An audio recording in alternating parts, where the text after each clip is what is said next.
Ladies and gentlemen, welcome on into another Man Cave 101 podcast, episode 153. And I just have one thing to say before we get started. You can save the world or you can be the good guy, but you can't do both, apparently. We're going to get more into that later. Invincible season 3 has started. We got a lot to talk about, 3 whole episodes. Solo leveling, we're still going to cover. Also, a PSA for next week. Your boys are going to watch Captain America Brave New World before the podcast. So we are going to be live reacting. Well, not live reacting, maybe a little bit of live reaction. But Thursday night, we will be talking about Captain America Brave New World on the podcast. So hopefully you guys can catch it and check out that episode and, hang out with us and talk a little bit about the movie and how we felt and all that stuff coming out of the theater. So, I'll say that again at the end for those of you who are with us later. Before we get started tonight, let me introduce the guys live from the Man Cave. It's Kayla K, the Mom Wanna God. Leo, what's happening? It's cold. It's chilly. It's a little bit chilly. It's a little chilly. Chilly man. Spread love. It's the Brooklyn way. Big Chase, what's happening? My man said, "Eat your own Diddy." Yo, my goodness. What the hell? Yo, that's crazy. And I, of course, am your man in the chair, Aaron. So we're going to get started tonight, obviously, with the comics of the week. Leo, I'm going to let you take it away with the Man Cave 101 Comic Corner, episode 153. Comments right after we get done with the comics. So, Leo, go ahead and take it away. Let's get started. All right. Hello, everybody. This is the Man Cave 101 Comic Corner. Sorry, a little bit fucking text message people bothering me. All right, so this is the Comic Corner, ladies and gents. This is where we tell you what books you should pick up for the week. Also, it's my punishment for the sins that I've created, that I've made this week. So every time that I get an artist name wrong or a writer's name wrong or a cover artist name wrong, and fuck it, the book too. If I get any of that wrong, I drink. If you like to join along, please have your pre-shots ready and filled and get ready to get saucy because I'm feeling frisky tonight. So, all right. So first book on the chopping block is Absolute Superman. So this book has an introduction of the Absolute Omega Man. Has 6 variant covers. It also, so the writer is Jason Aaron. The artist is Rafa Sandoval. The cover artist is Rafa Sandoval. Next book on the chopping block is Batgirl number 4. So this has 2 first appearances of Kodak the Unbound, and another first appearance of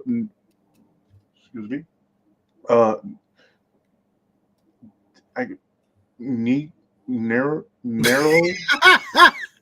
Just drink. Dude.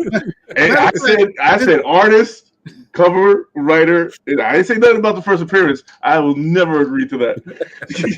Because I know how comic book names go. I think it's narrow. But the unknown. But so just drink because Polar put drink just sit you. Nope. We're not up to the chat yet. I am up to the chat. I am calling it. This book only has 1 variant cover. The cover artist is David Talaski. The artist is Takeshi Maizawa. Yeah. Miyazawa. That's what I said. I would say Miyazawa. That's what I said. That's what I said. Okay, so don't drink for that one. So the writer is Tate Brumble. Well, it's not Brumble if that's the way. It's Brumbe. You said it right the first time. Why are you second guessing yourself? That's an L. That's not an L. That's an I. Oh, so damn it! I had shit. It is an L. You wrote Brumble. it. Yeah, It's Brumble. So drink. Yeah. You wrote it. God damn it! Where's my slap? God damn it! There it is. Next book on the chopping block is Power Man Timeless #1. So this also has a first appearance of Eero, the knife. This also is going to be a 5-issue limited series featuring the versions of Luke Cage, the final living superhero, introduction of Timeless #1, and also a 2023 transported to the mainstream Marvel universe in present day. So you're going to get a time jump. So this book has 3 variant covers. The cover artist is Dre Brinson. It looks like if you spelled it correctly, it's Bresson. Bresson. That's Bresson. Bresson. Which one is it? Bresson. I said Bresson. Change the D. Change the B to a D. Isn't that the word dress? Wait, I'm drinking the wrong cup. Sorry. Yeah. Shit. Fuck. Okay. The writer is Colin Kelly. The artist is Bernard Chang. Nice.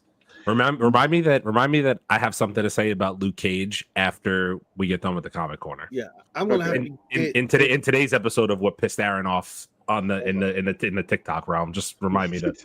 Okay. Okay. I'm gonna have to get that run though. That looked like a dope run. This is my cover of the week. This is just fire. This is Star Wars Legacy of Vader. So this book is going to be the series that explores Kylo Ren's time as the supreme leader of the First Order, set between The Last Jedi and The Rise of the Skywalker. So this is between there. The writer is Charles Soule. The cover artist is Derek Chu. The artist is Luke Ross. Okay. Next book on the chopping block. Next book on the chopping block is Ultimates #9. This is the introduction of the Ultimate Luke Cage. We got a lot of Luke Cage in here. So you know what they're saying. Disney's going to come out with something Luke Cage. This book has 3 variant covers. The writer is Des Camp. The cover artist is Dike Ruan. And the artist is Juan Ferretti. Or Fergieri, if you guys want it. English. Yo, who's been coaching this dude, man? Yo, I don't need to speak to your manager. I need to speak to your agent when we get out of here. Next book on the chopping block. This dude, man. We're sorry, folks. I know this is not what you came here for. This is read #6. This book has one first appearance of the adamantium. Sorry, adamantium, not adamantium, but adamantium. The artist is Martin Coculo. The writer did you spell it wrong, or is it Coccola? Yeah. How about Coca-Cola? Coculo. It's Martin, the same shit. Just said it with a Spanish accent. Sorry. He ain't getting that one. The writer is Saladin Ahmed. The cover artist is Martin Coculo. And that does it for the comic corner, ladies and gents. Bullshit. Yeah, this is a bunch of bullshit. Bullshit. I'm sorry. Not my fault. Look at bullshit. man satisfaction up in here. Next week we're gonna do all comics that are Japanese or German. That's it. That's it. Bunch of bullshit. Bullshit. That doesn't. Oh, Aaron, you wanted to mention something about Luke Cage. Yeah. So I guess we're done with the comic corner. So I don't know if you guys have seen, but I think I spend more time on TikTok than you guys do. But people have been doing these things lately where they'll take like a random DC character and they'll be like so and so's chances of like, and they give them a percentage of beating said Marvel character in a scroll reel, right? Do you know some silly motherfucker said that Luke Cage has a 5% chance of beating Nightwing in a random encounter? Nightwing, Robin. First of all, Robin, Nightwing, Luke Cage. 5% chance. 5%. First of all, Robin doesn't even have a weapon that can actually fucking hurt Luke Cage. Like, there's nothing he has. Not in a random encounter? No. There's nothing in a random encounter that can actually hurt Luke Cage. No, I'm sorry. The random encounter, no. I'm sorry. A random encounter, 5%. Nightwing would beat up Luke Cage in a street fight, one-on-one. Right into him on the street, beat him up. 5% chance. Do you understand that Luke Cage has fought and is going power level with the Hulk? God, people are fucking stupid. But that does it for the comic corner, ladies and gents. Support your local comic book shops. Your addiction is comic books and a little bit of alcohol. Yeah, not that. Although some of you are doing harder drugs than I say that we spam some Leo drink emotes to make up for the lack of drinking in the comic corner. That's my opinion. I don't. That's my opinion. I don't know. I feel like it's deserved. People want it, While I let the people catch up on the minor lag with that, because I'm assuming we're gonna get some Leo drinks. So there is one, of course, at the very top. Polar at 11:02 a.m. Leo drink, and I think you have to oblige because he was early. Yeah. So, I think. Let's see here. I have a new entrant with Polar, rather new competition. But what does it matter? I still beat Rachel. War is hilarious. Wow. The evil Polar has now joined the game. This is war. Wow. Okay. Damn. Okay. Fantastic. I love that. Let's see. Wait, Polar beat everybody tonight. Let the games begin. Sure did. What up, brother man? What's happening? What up, brother man? Brother man, I wanted to give you a shout out because obviously we weren't live the other night. During when I did the Fantastic Four as a premiere, brother man sent us a $10 super chat in the actual. Oh shit! Thank you, Polar. Thank you, brother man. Appreciate you for the $10 bomb on Tuesday. I think that was. Appreciate it. Torian said it's showtime. Can't stay for the whole show because the NFL awards come on at 9. Why? They're rigged anyway. You know who's going to win all those awards. Just stay here and hang out with us. Cool. Travis Kelce. You know what I mean? Because of Taylor Swift. That's it. That's all Brother man said, before we start, how do you feel about graded comics? I want them all. That's how I feel about them.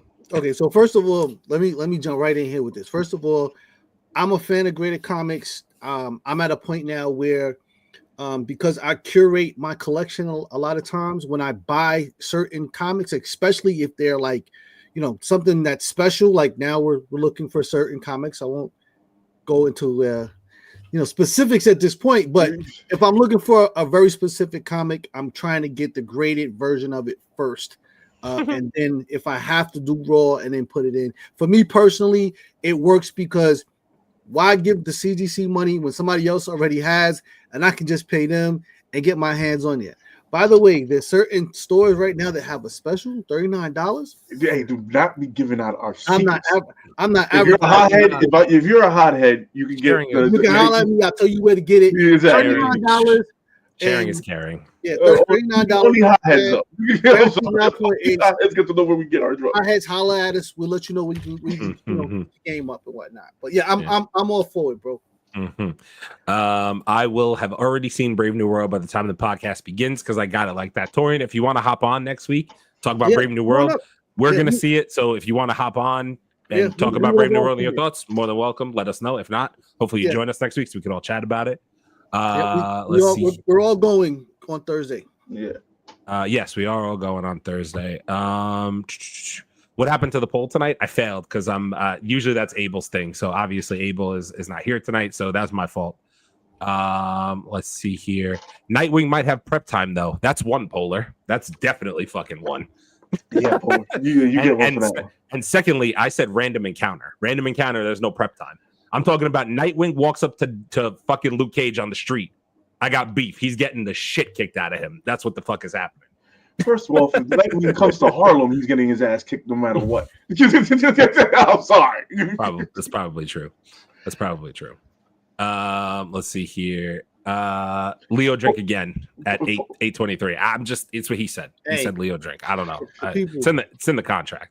It's in the contract. People. People say the weirdest or wildest things, especially on TikTok. So that info about Luke Cage is delusional and so wrong and not worth our time.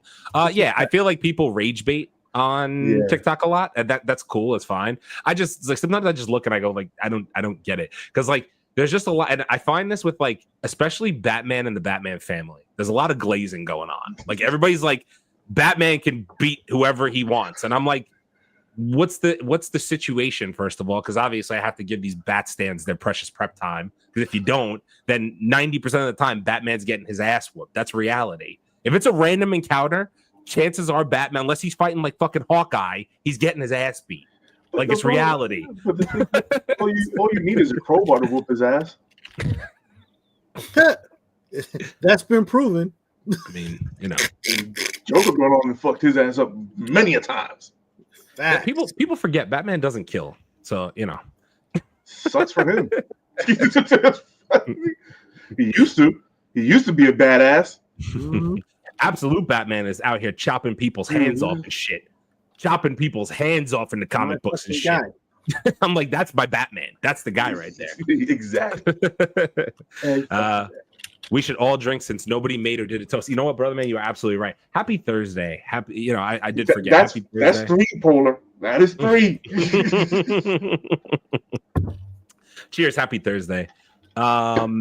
Let's see here. I think TikTok needs to go on timeout again. I mean, probably it's gonna go on timeout in another 80-something days or something like that. 70 days, if they don't give up that 50% ownership, I bet you they gonna go bye-bye. There you go.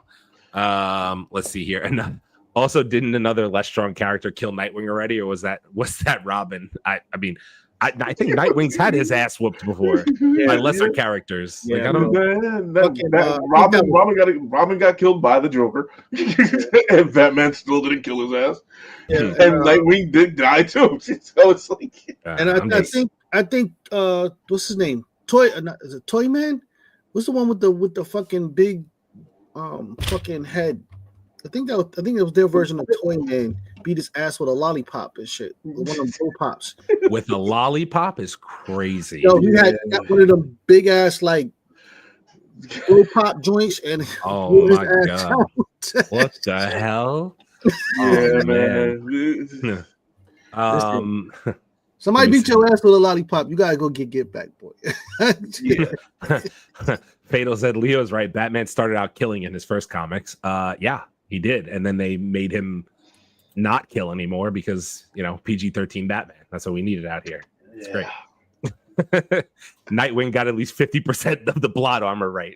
yo, Polar, you killing me tonight, man. That's 2, Polar. Guys, you're forgetting Nightwing has batons, so he can win. He can win against Luke Cage with batons. That's rage bait. Polar, that's 3. You're banned. You might be banned tonight. Not cool. Not cool. Oh yeah, Chase. I remember with the lollipop. Yeah, bro. I can't think of his name. I want to say it's Toy Man, but I'll look and find it. All right. So before we get started, I have a couple of PSAs to make. So I'll say it at the end one more time. Next week, Captain America: Brave New World. We're going to see it before the podcast. Join us at 8 p.m. where we'll talk about Captain America: Brave New World on the podcast live with you guys. Hopefully you guys can catch it. If not, obviously we'll catch the playback, but we're going to talk about it and we're excited to catch first Marvel movie of 2025. Second piece of business, we need 10 more subscribers to get to 2,500. So if you could please hit the subscribe button down below, that would be great. We would appreciate it. Helps us out a lot. So we are so close. We've been teetering on this 2,500 number for a little while now. You can help get us there. Greatly appreciated. Thank you. Yes, por favor, please.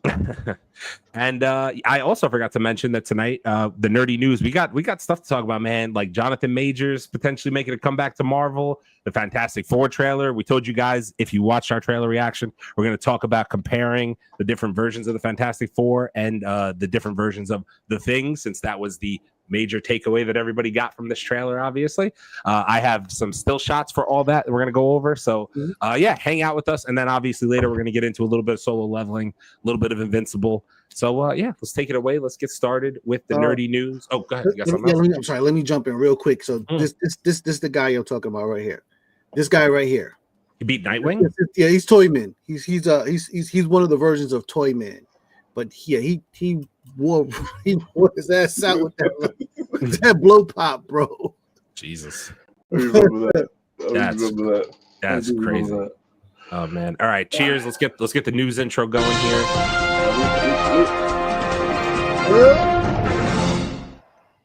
Nerdy news and rumors of the week. Leo, take it away.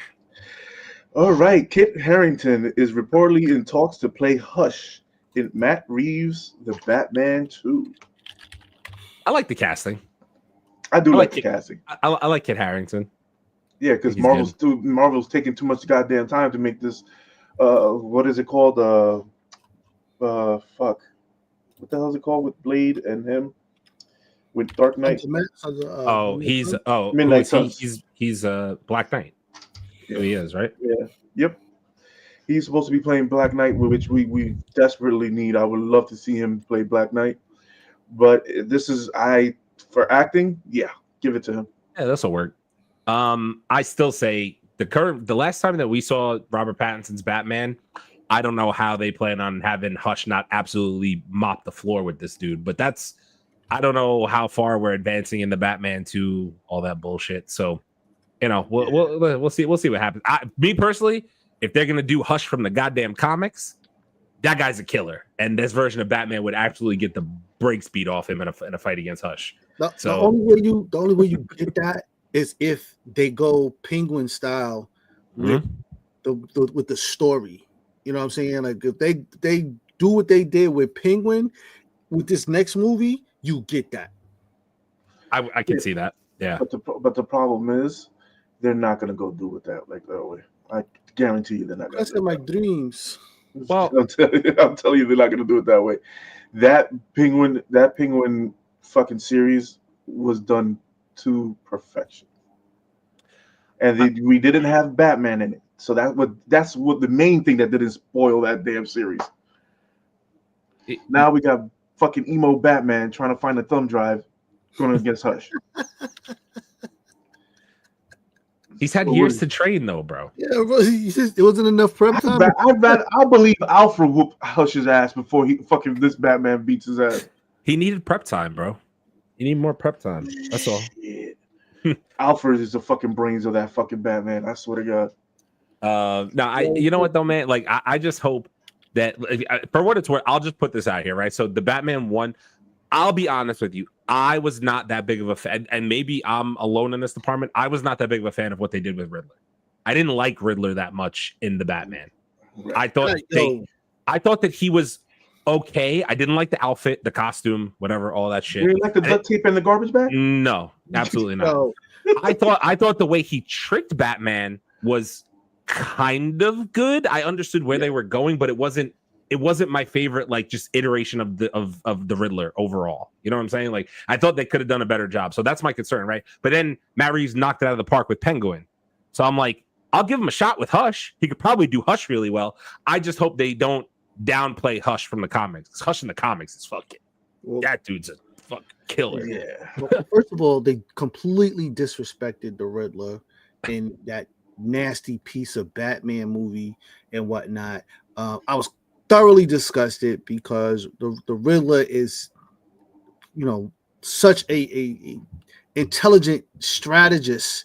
Like, listen, the Joker does jokes. The Riddler has to be an intellectual person because it's all about riddles, and they're not ABC riddles. Like, you have to put in some time to figure out what the hell he's talking about. So the whole shit was just nasty, bro. The Riddler did win, though. It was He did nasty win. work, He bro. did. He did win. He did win. He accomplished his task. He It was did win. nasty work, bro.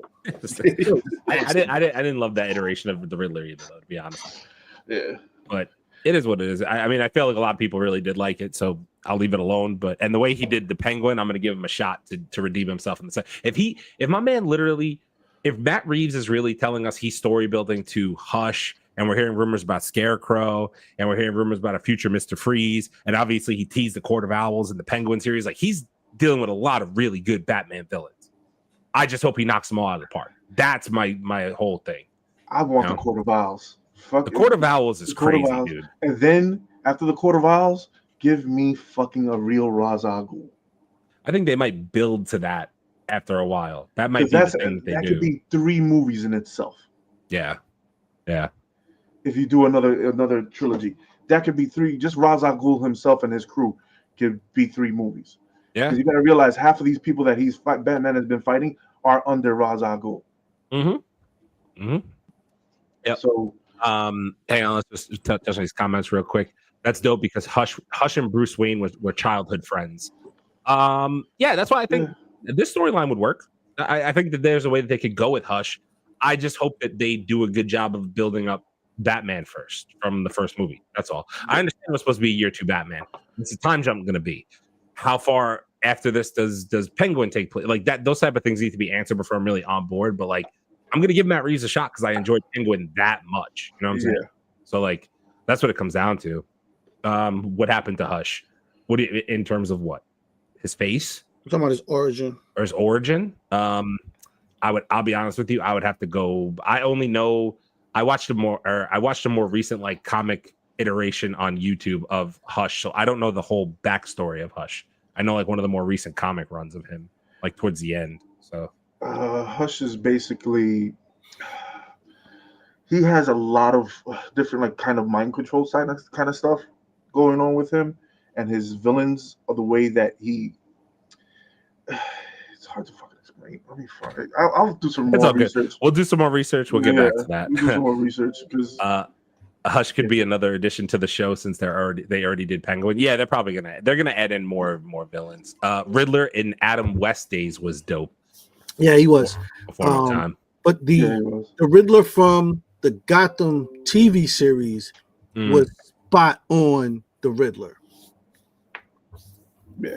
Yeah, I did like the Gotham series with that. The Gotham series, and that Joker, and that there was a lot of good casting in that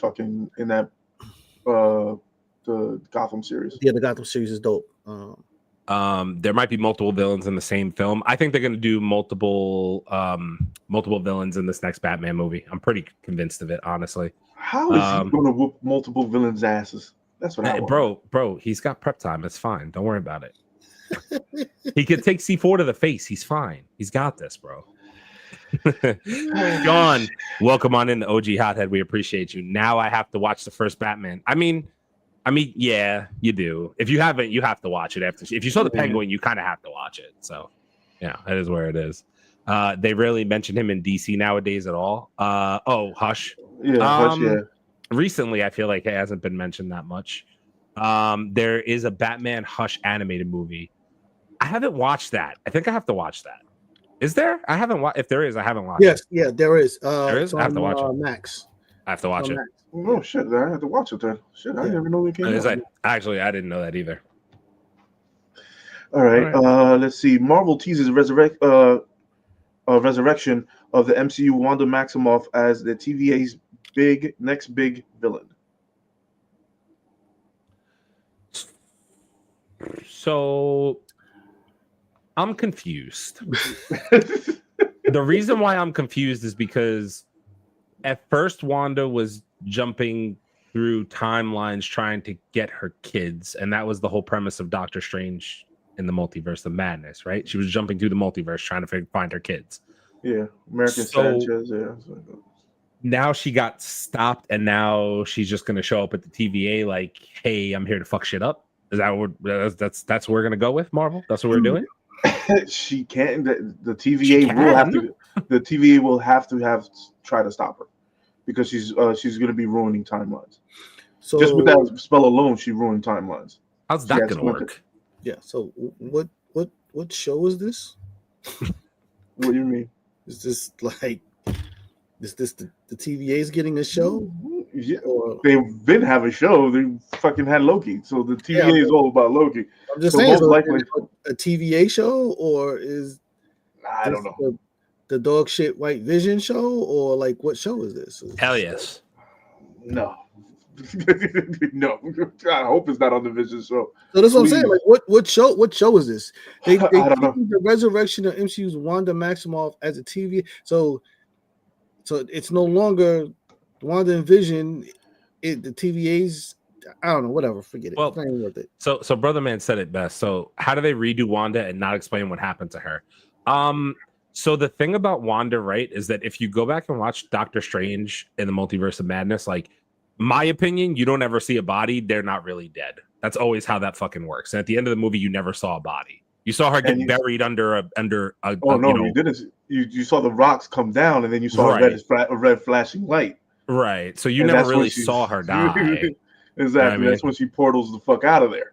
so to me, they could explain it that way, but making her the villain of the TVA, I mean, like, I get it. It kind of makes sense, but like Chase said, in what context? Is it another show? Is it a new show? Is this going to be the Wanda spinoff series everybody's talking about? The Wanda solo movie that everybody keeps talking about?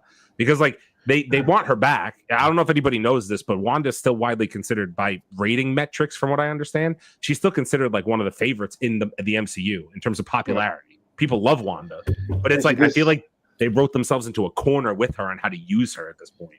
They did sign her for a 10-year fucking deal too. Right. Remember that. Yeah, as soon as she became popular, 10 picture or some shit like that. As soon as she became popular, they locked her in. That was what they did. So, you know, that was a smart move that Marvel did. So, but I feel like it's a power level struggle, right? Like, not to harp on it, but like, I don't know who in the MCU, like, technically speaking, if you go back and watch Doctor Strange, it was more of a trick than actual somebody beating her in a one-on-one. You know what I'm saying? Right now, they don't have anybody who can compete with her power level wise. Maybe Loki, God of Stories, could maybe stop her. But that's about it. That's why they're bringing that's why they're bringing it to the TVA. That's a possibility. That, you know, that could be a thing. But outside of that, I don't see anybody there that could really power level wise. No, not right now. No, don't sit there and tell me that freaking Wiccan's gonna do it, because he ain't. So, no. So, you know, I don't know. All right. Ryan Coogler is reportedly considering a horror, supernatural, and thriller tone for Black Panther 3. I can see that. I can see that. So for those who don't know, so that we're still, you know, it's still out. But so originally the rumors were that Denzel was going to be Storm's father. Now they're saying that he's going to play a villain of Wakanda called Achebe, and just very quickly, Achebe goes through all of these tragedies with losing his family and himself, and he basically offers his soul to Mephisto, I think it is, and now he's one of these manipulators that, you know, goes in and pits people against each other and so on and so forth. So in that context, I could see how having a horror film, you know, a horror tone to it would completely work and whatnot. I know everybody doesn't want it to go too far off the ranch. We don't want a horror movie, but I could see where this might go. You know, with that, it could work. You should have never put horror. You just should have put supernatural and thriller. That's what they should have. They should have just done it like that, because that way I can fucking believe it with very nice. So yeah. I can believe it, because you have Bass and then you have everybody else. So basically, Black Panther is a supernatural kind of freaking movie, but the horror aspect of it, I don't know. Listen, when you go Google the story of Achebe, like, it's a fucking horror movie, bro. Yeah, but he just sells his soul. It's the same shit. Yeah, I'm like, yeah, it's the story of him is a horror movie for sure. So I mean, so I want to bring up a couple of these. So who else in Magic are they going to bring to the TVA besides Wanda? And no build-up or mentions elsewhere is just wrong and just off. Okay, so if you think about it, there is always background stuff going on with Wanda that's coming up, right? So think about it. Agatha, Agatha introduced Wiccan. Wiccan is Wanda's son. So that's a spinoff in and of itself. Agatha is a spinoff in and of itself of Wanda because we saw her in the beginning of the show, right? So there's always mentions of Wanda, even if she's not involved. Then think about it. We're getting White Vision is coming back. That's another spinoff to Wanda, right? That's a thing. Wonder Man's going to have to do with Vision. That's probably going to involve Wanda in some way, shape, or form. Yeah. If Wiccan has involvement in Young Avengers, that's a spinoff to. So Wanda's always being mentioned in the background. So I feel like this thing's building and story building, but it's also like how long are you going to take to get to what you want with Wanda next? That's my whole thing. I feel like right now Marvel has all of these little things out there, and I feel like it's a lot to tie it back into one thing to keep people back. You know what I'm saying? Like it's a lot to tie together. This is what Marvel did with Iron Man first came out. They gave you here's a little piece here, here's a little piece here, here's a little piece here. As soon as they hit you with Doom and they hit you with Secret Wars, it's all going to tie in. So they have to give you the so-called filler for their buildup. They don't want you just to say, okay, we're going into this movie and you guys don't know none of these characters, which is smart, which is more money. It actually is more money driving than anything else. Because if they were just making movie just for comic book heads, they could just bring it out and just say, okay, this is what it is. But no, like we always say, the casual fan doesn't know half of these characters. So they have to bring out some of these characters and give you guys a new thing and a new thing and a new thing, because Avengers Secret War, a lot of people don't understand where this is going. Yeah. They don't have any idea. They don't have no idea that Doom is the biggest part of this whole thing. So it's like it's gonna take time. So for them to build this, especially with Doom and Fantastic Four, they have to build it that way. Yeah. At some point, one of these movies is gonna have to explain the entire circumference of the story, which leads up to Secret Wars. Especially if they're planning to try to make this, a $2 billion movie. And then some of the characters they're going to end up in Secret Wars have to start being, household favorites. If they're smart, Spider-Man is like that guy that can reach every couch all around the world. Better utilize him properly and use him as the springboard to go into Secret Wars and whatnot. Yeah, they should. That should be the way it's done.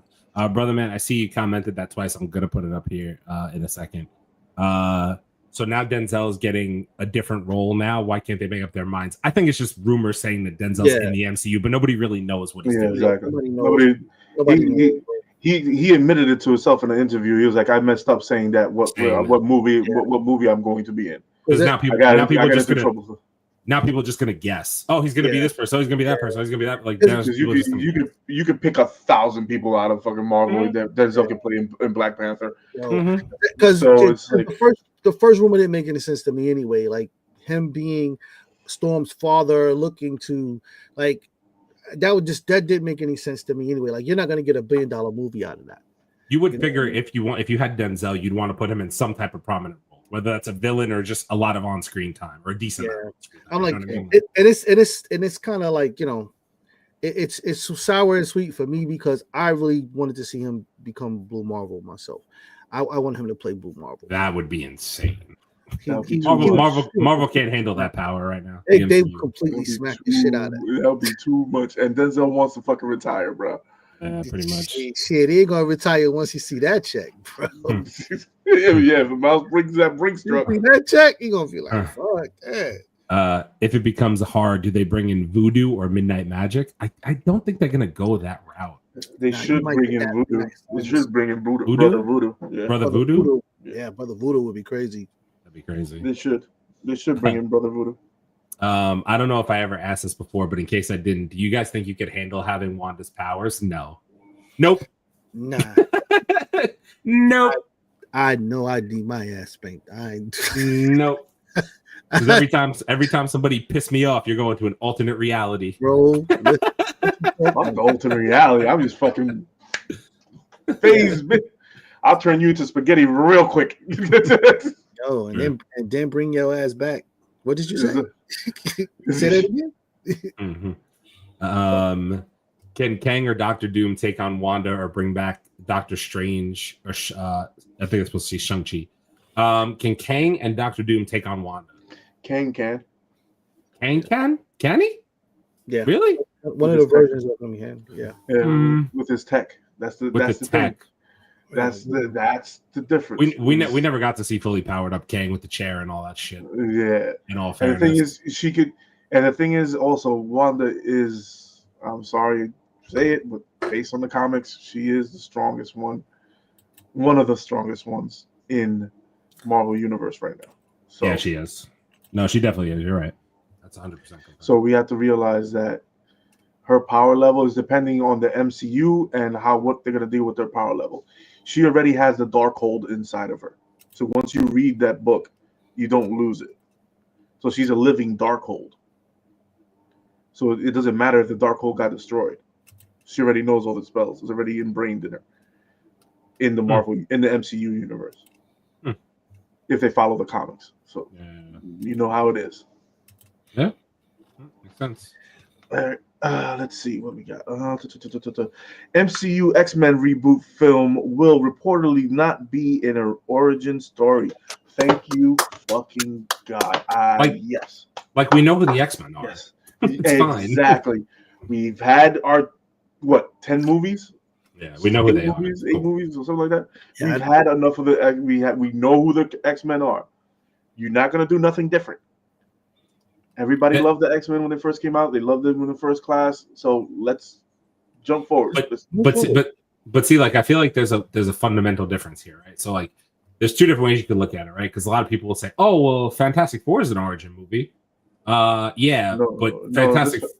This Fantastic Four, it kind of is. You're reintroducing the characters again.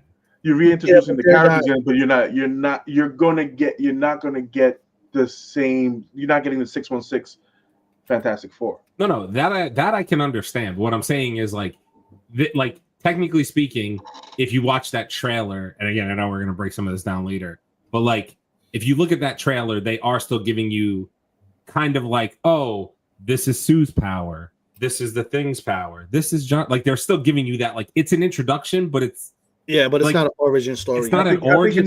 I think we're getting a lot of flashbacks. Like I don't know. I think the way it's shot right now looks like they're just going to be jumping through the eras. So you're going to get the story of the origin story, but you're not going to stay there. Like the whole movie's not just dedicated to the origin story and whatnot. What I was going to say is I think the difference is that like. What I was going to say, the difference between that and this is that we've had, to your point, 10 years of X-Men and Fox. We've had X-Men, the animated series. People know who the fucking X-Men. You know who they are. Like if you just throw them in a live action movie and you're like, who's the chick up there manipulating weather? Yeah, it's fucking Storm. You know who that is. Even if you're casual, you know who that is. You know what I'm saying? You should know who that is. Like that's my point, though. Like you should know who that is. You know what I mean? Like, so it's like. Because you know how people get, man. They'll do and say anything for fucking clicks and views. Oh, Bowler said, nah, who's the short guy with the claws?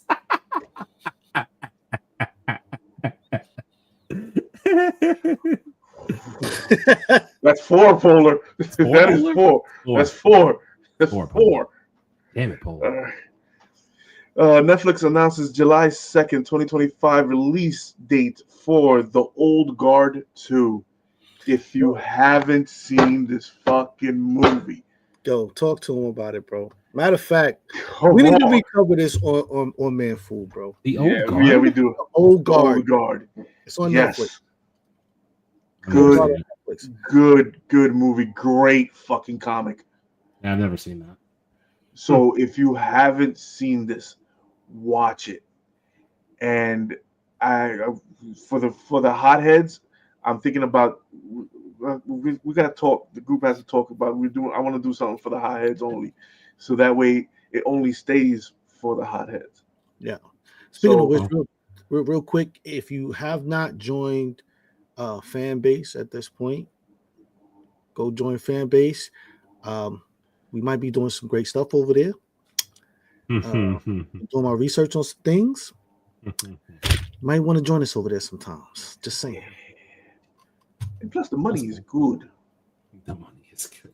The money is good. The split is nice. It's very nice. Very nice. Money's always good. But yeah, so if you haven't seen The Old Guard, please go watch it. It's a very good show for comic book heads, and it's like Old Guard and Sandman. If you haven't seen those two series, you need to watch, because Sandman is one of the truest to comic series that I've seen on Netflix for a very long time. And so is Old Guard. So please go watch it. I give that show a 9.5, 10 for the first. Check it out. Let's check it out. Seen it. All right. So you know what? What do you want? Yeah. Do we want to talk about that now? Oh, we have to say a rest in peace for John Irwin. He was the voice of He-Man. He passed away this week. Yeah. Oh damn. Quick side note. Also, rest in peace to Irv Gotti, CEO Murder Inc. If you listen to hip hop, damn, Shante, Ja Rule, he's a talented brother with a lot of vision and whatnot. This is crazy. 54 years young, had a stroke. He was going through a lot of diabetes problems. Yeah. So a lot of them. Let's see, what else can we talk about? Oh, wait, I want to say this. Legendary and Bandai film work is signed to joint investment agreement for the first ever Hollywood live action Mobile Suit Gundam fucking film. Where's Deezy when we need him? Yeah, because this is up his alley. Because if we're getting Gundams on live action, this could be a good thing. This could be a good thing. Because what was the other movie with the robots that we just saw with the fucking Pacific Rim? Pacific Rim. If it comes out anything like Pacific Rim, we got a banger. I feel like the thing with Gundam is years, like decades of storytelling. So it's like, what do they do for a live action movie?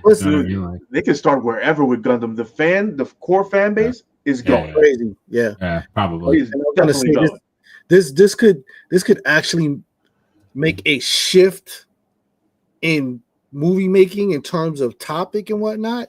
And then certain movies that didn't come out, like Armor Wars, certain companies will see that they fucked up by not doing what they were supposed to do and putting that shit out. So I'm definitely rooting for this shit to come out. Yeah, because this would be, I think, for that whoever studio picks it up, and the two studios that are going to do it, they're in for some money. So they already started filming, and they're already starting a whole bunch of other different things. All right. Just a couple comments. Damn, about time for Old Guard 2, and pray they bring the original cast. I think they are the original cast. What I just saw. Yeah, what I saw is still the original cast. We're still good with that. He-Man trailer is coming out soon or shortly again as well. There's a He-Man trailer coming out soon. Yep. Live action. Oh, fuck off. I don't want to see Fuzzy Drawers. Fuzzy Drawers is coming to the live action. Oh, fuck off. Good old Fuzzy Drawers. That's the Jared Leto Skeletor shit? Yes. Oh, God, that's going to be horrible. Hey, they have to fuck up our childhood. They're doing a Goonies. Yeah. And a Gremlins. When for Gundam, it says it's in full production. So I would assume you probably won't be much until maybe 2 years. I was going to say another couple 27. Years. I would expect 27.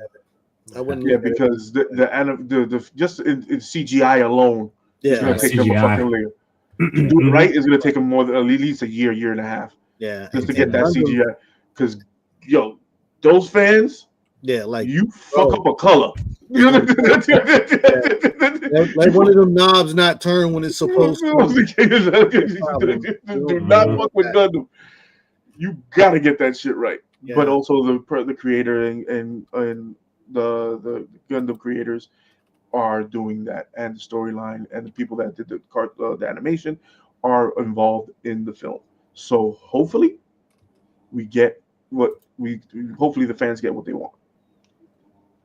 Facts. All right, let's see. Ron Perlman refuses to return as Hellboy without Del Toro. That's called loyalty. Some of you don't know what the hell that's about. It's called loyalty.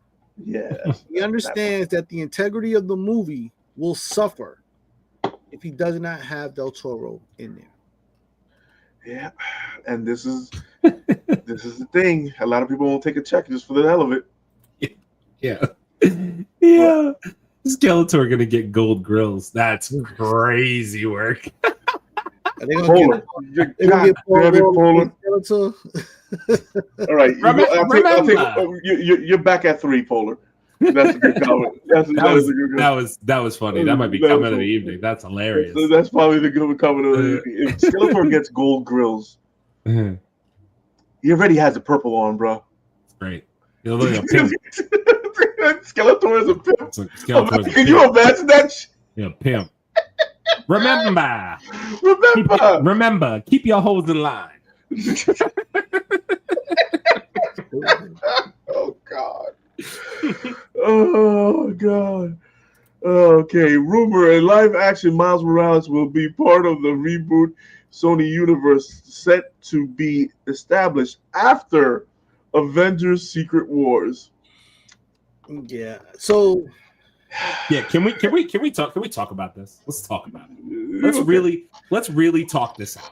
Because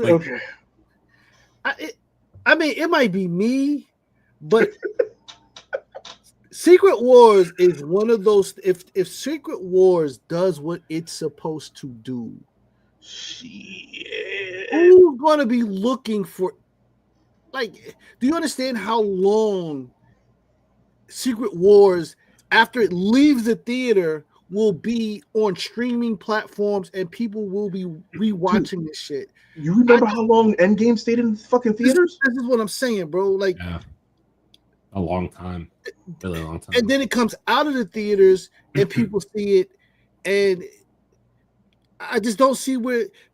Listen, Sony, just knock it off. And then you want to reboot it. Like, who's going to go back to the beginning after seeing the full combination of Marvel and all the way up to Secret Wars? Who's going to go back to the beginning now with a fresh reboot from Sony of all people? Yeah, Sony, give the rights up. Just knock it off. Okay. Just give the rights up. Give it to them. Okay. So, okay, go ahead. No, I'm just saying, just hold Marvel's beer and knock it off. So, okay. First off, I'm going to start here.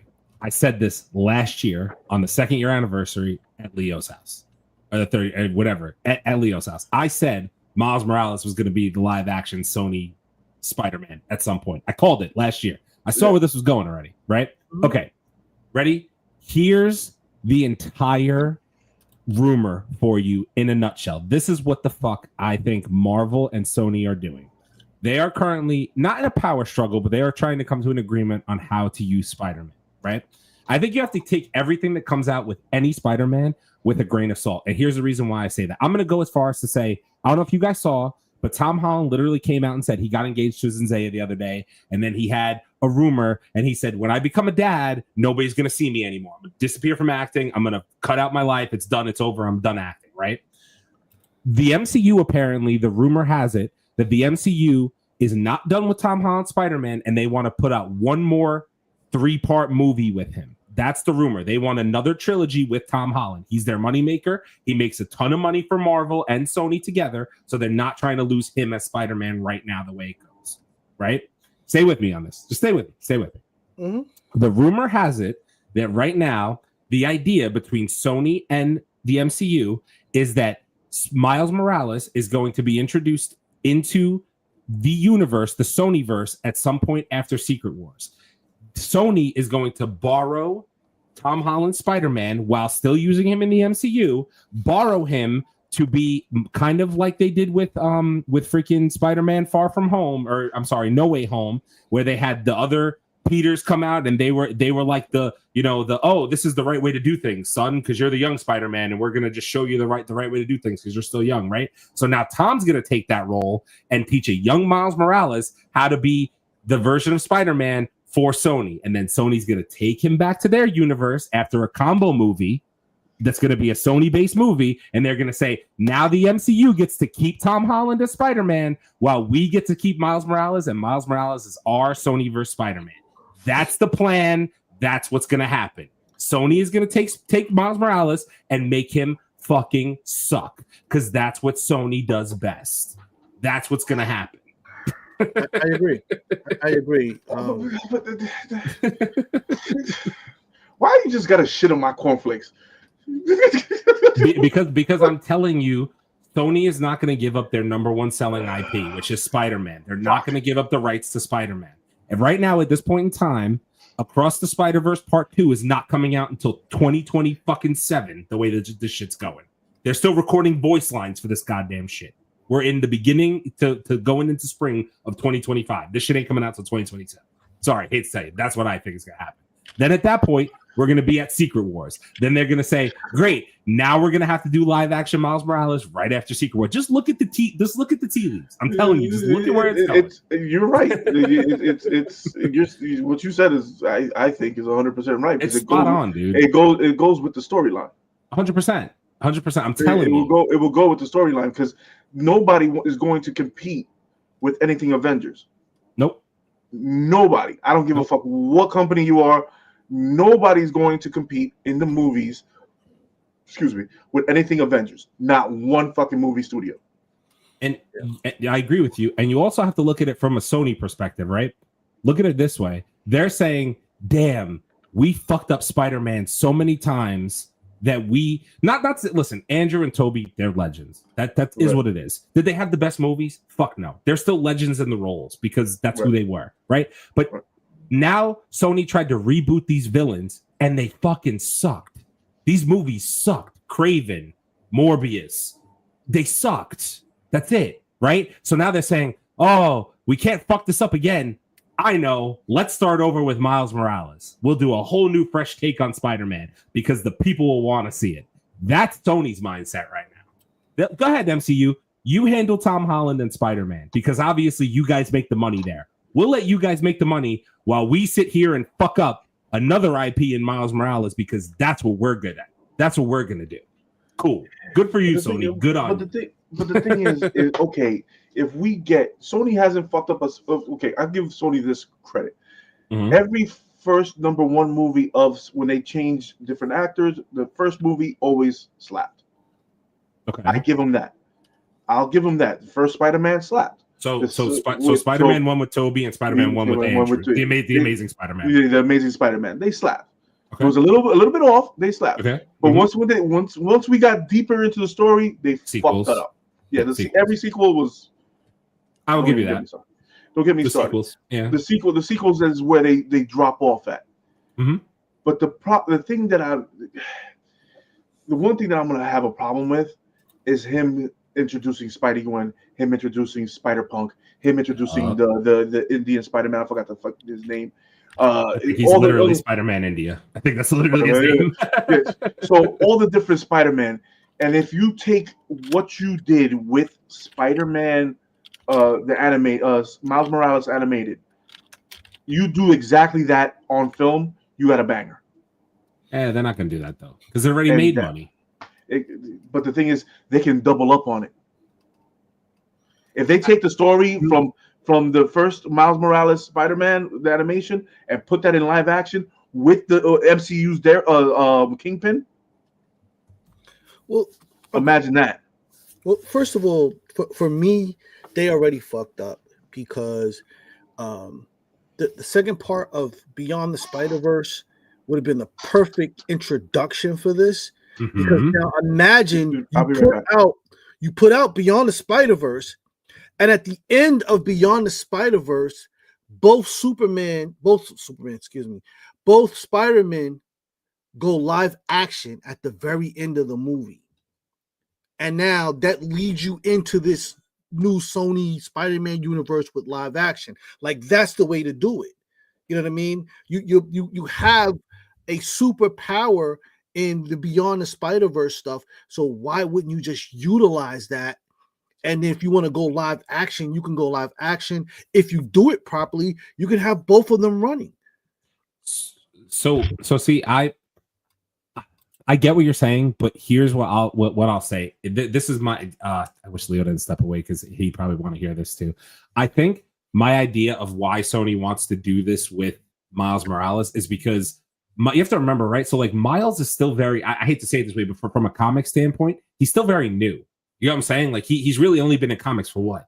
I don't know, 10, 15 years, something like that, I think. Some shit like that, right? So like they still have so many new villains they could try out with him instead of resetting the Spider-Verse, like, and doing the classic, like, oh, we're gonna do Doc Ock and we're gonna do Electro and we're gonna do this, that, and the other thing. Now with Miles, if you're Sony, you can say, oh, we'll do the Tinkerer and we'll do what the fuck is his version of, I forget. So they're already doing Spot, but like I pulled it up here. I know in the recent runs, Miles had a run-in with Carnage that was really like multiple comic layers deep. So instead, does Sony say, "Oh, we'll try Carnage again, but with Miles Morales this time, and make it a better, more violent story than it was supposed to be?" And then I know right now in the recent run, there's like Ultimatum. Is that his name? Yes. So like, there's new villains here that nobody's ever heard of, and Sony's gonna look at it and say, "Oh, well, we're not gonna do Doc Ock. We've seen that already. Oh, we're not gonna do Electro. We've seen that already. Oh, we're not gonna do Sandman. We've seen that already. Let's do Miles Morales, do a fresh take, and start from scratch." And I don't hate that idea. But it's Sony. And we know they'll fuck it up in live action. That's always been my beef the whole time. I want Miles Morales to thrive because we continue to say on this from an MCU perspective or whatever. Now all this sounds like to me is we're going to sabotage another black superhero. That's what this sounds like to me. We're going to put this into shitty fucking live action movies. Miles is crushing it in animation right now. And you ruined it by letting the 3-part come out way in advance of where the second part came out. That's your fucking fault, Sony, for not having the animation ready and done. Your fault. Now you're going to take him and put it in live action where you've never seen success over the past decade. What are you doing? What are you doing? Like, that's been my gripe the whole time. You should have gave Aaron his DLC. You should have gave us Spider-Verse faster. And now you're going to suffer the same thing that Invincible suffered. That's what's going to happen. That's definitely what's going to happen. Because you could have one of the best trilogies in animation for Spider-Man ever. Do you understand that's never been done? A 3-peat just knocks it out the park every damn movie in animation. I'm sorry, man, but go ahead, Chase. I'm sorry. No, I'm just saying listen, I feel like they don't want that, and because none of this is rocket science. You've had 2 blockbusters with this animation thing, so is a third really? If I made Jurassic Park 1 and Jurassic Park 2, and they both knocked that out of the park, would I really be questioning whether I should do Jurassic Park 3? It's a no-brainer. Like, of course we're doing it. Like, why wouldn't we do it? So yeah, it's sabotage because we don't want them to get too popular, because then that will take away from the original Spider-Man, and God forbid that happens. So we're gonna hold off on it a little bit, and then we'll reinsert him and dance them around, and some of the other characters. And then you're gonna fuck up fucking Stan Lee's fucking legacy. You don't want to do that. Okay. You don't. This is Stan Lee's baby. You gotta realize, they gotta realize that shit. This is Stan Lee's baby. Spider-Man, anything that has to do with Spider-Man is Stan Lee's baby. So we already accepted your fuck ups before. You think we're going to accept this now? Here's the thing though. Here's what I will say, right? And I don't want to make it like, so pardon me if I say this that it's out of context, but like, because I don't want to make it a cultural appropriation thing or anything like that, right? But you can't tell me that if Sony did the right thing, and I'm going to bring up Brother Man and Fatal J's comments here in a second because it literally ties into what I was thinking. You can't tell me that if Sony doesn't partner up with Marvel and say, listen, we're going to let you have the creative rights to a live action Miles Morales. You can't sit here and tell me that Miles could not be as popular as a regular Peter Parker Spider-Man. You can't tell me that people wouldn't want to, and I hate to bring up the Black Panther thing. You can't tell me people don't want to go see that movie. Based on the popularity. Thank you. That's my point. But the It's a kid from Brooklyn with spider powers. Come on, man. Like, you got to realize one thing. But the thing is with Spider-Man, what Stan Lee's words were, anybody can be under the mask. That's why I covered him from head to toe. Right. Agreed. Yes. But so that being said, but we also have to shine the light that the longevity of Spider-Man. Yeah, 100%. So this is the build of Miles Morales. This is the thing that we've been waiting for a very long time. But this too is the point that bringing in Miles does not take away the legacy for Spider-Man's going to be a favorite forever. Always. I don't care how many Spider-Man you put out, all the different kinds, Spider-Punk, whoever, Horse Spider, all the none of that will ever take away from the original Spider-Man. We all loved them as kids. Yo, listen, raise your hand if you had Spider-Man under rules, bro. Some of y'all too young for that. Listen, it's never going to go away. But they're so afraid. Miles is popular because Miles is today.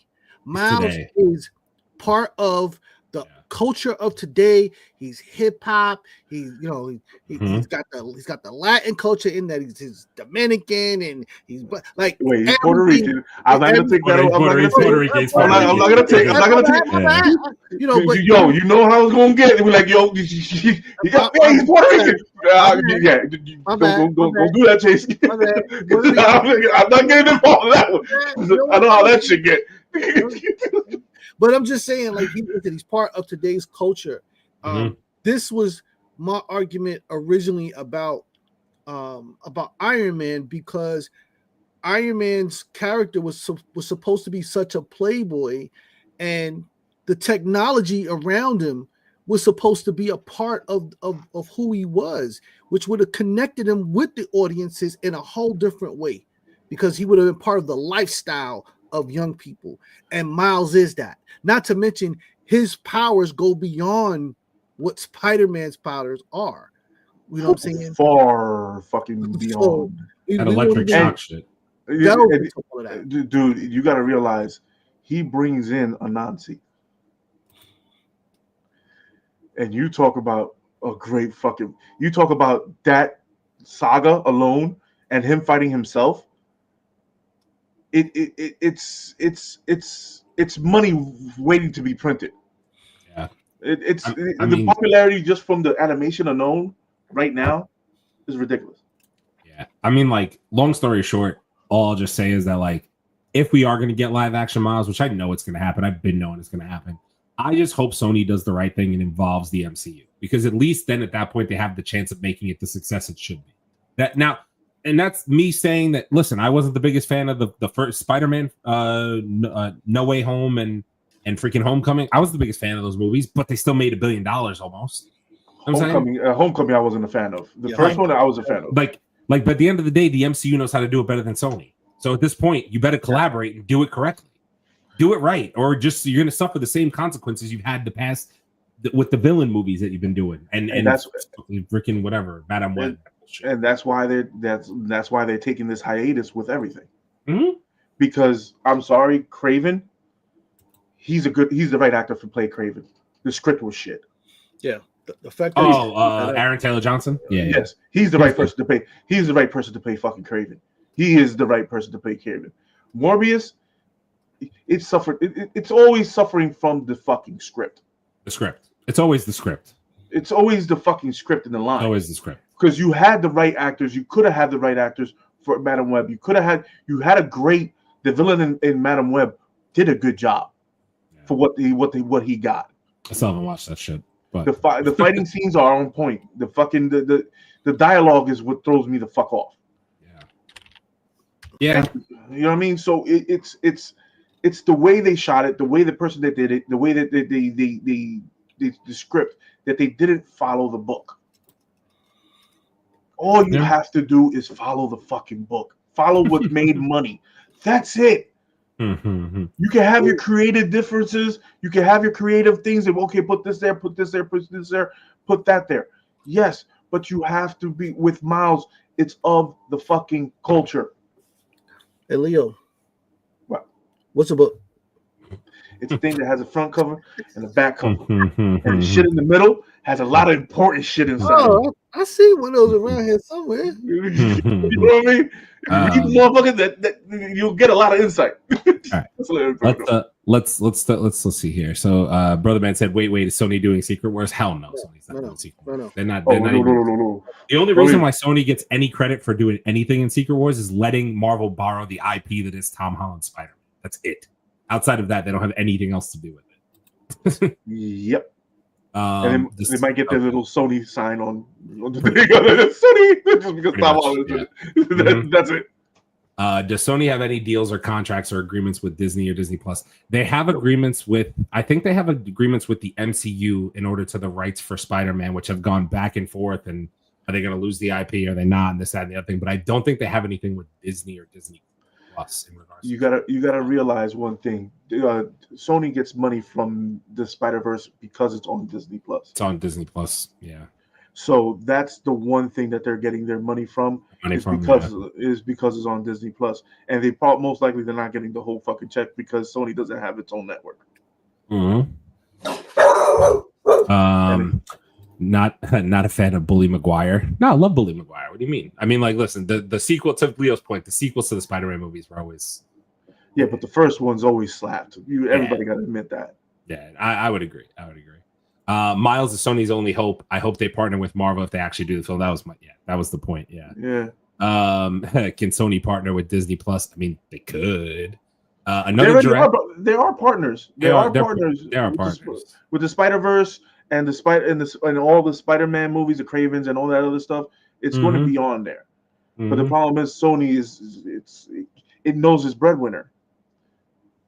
That's what it is. Another Jurassic World is coming out.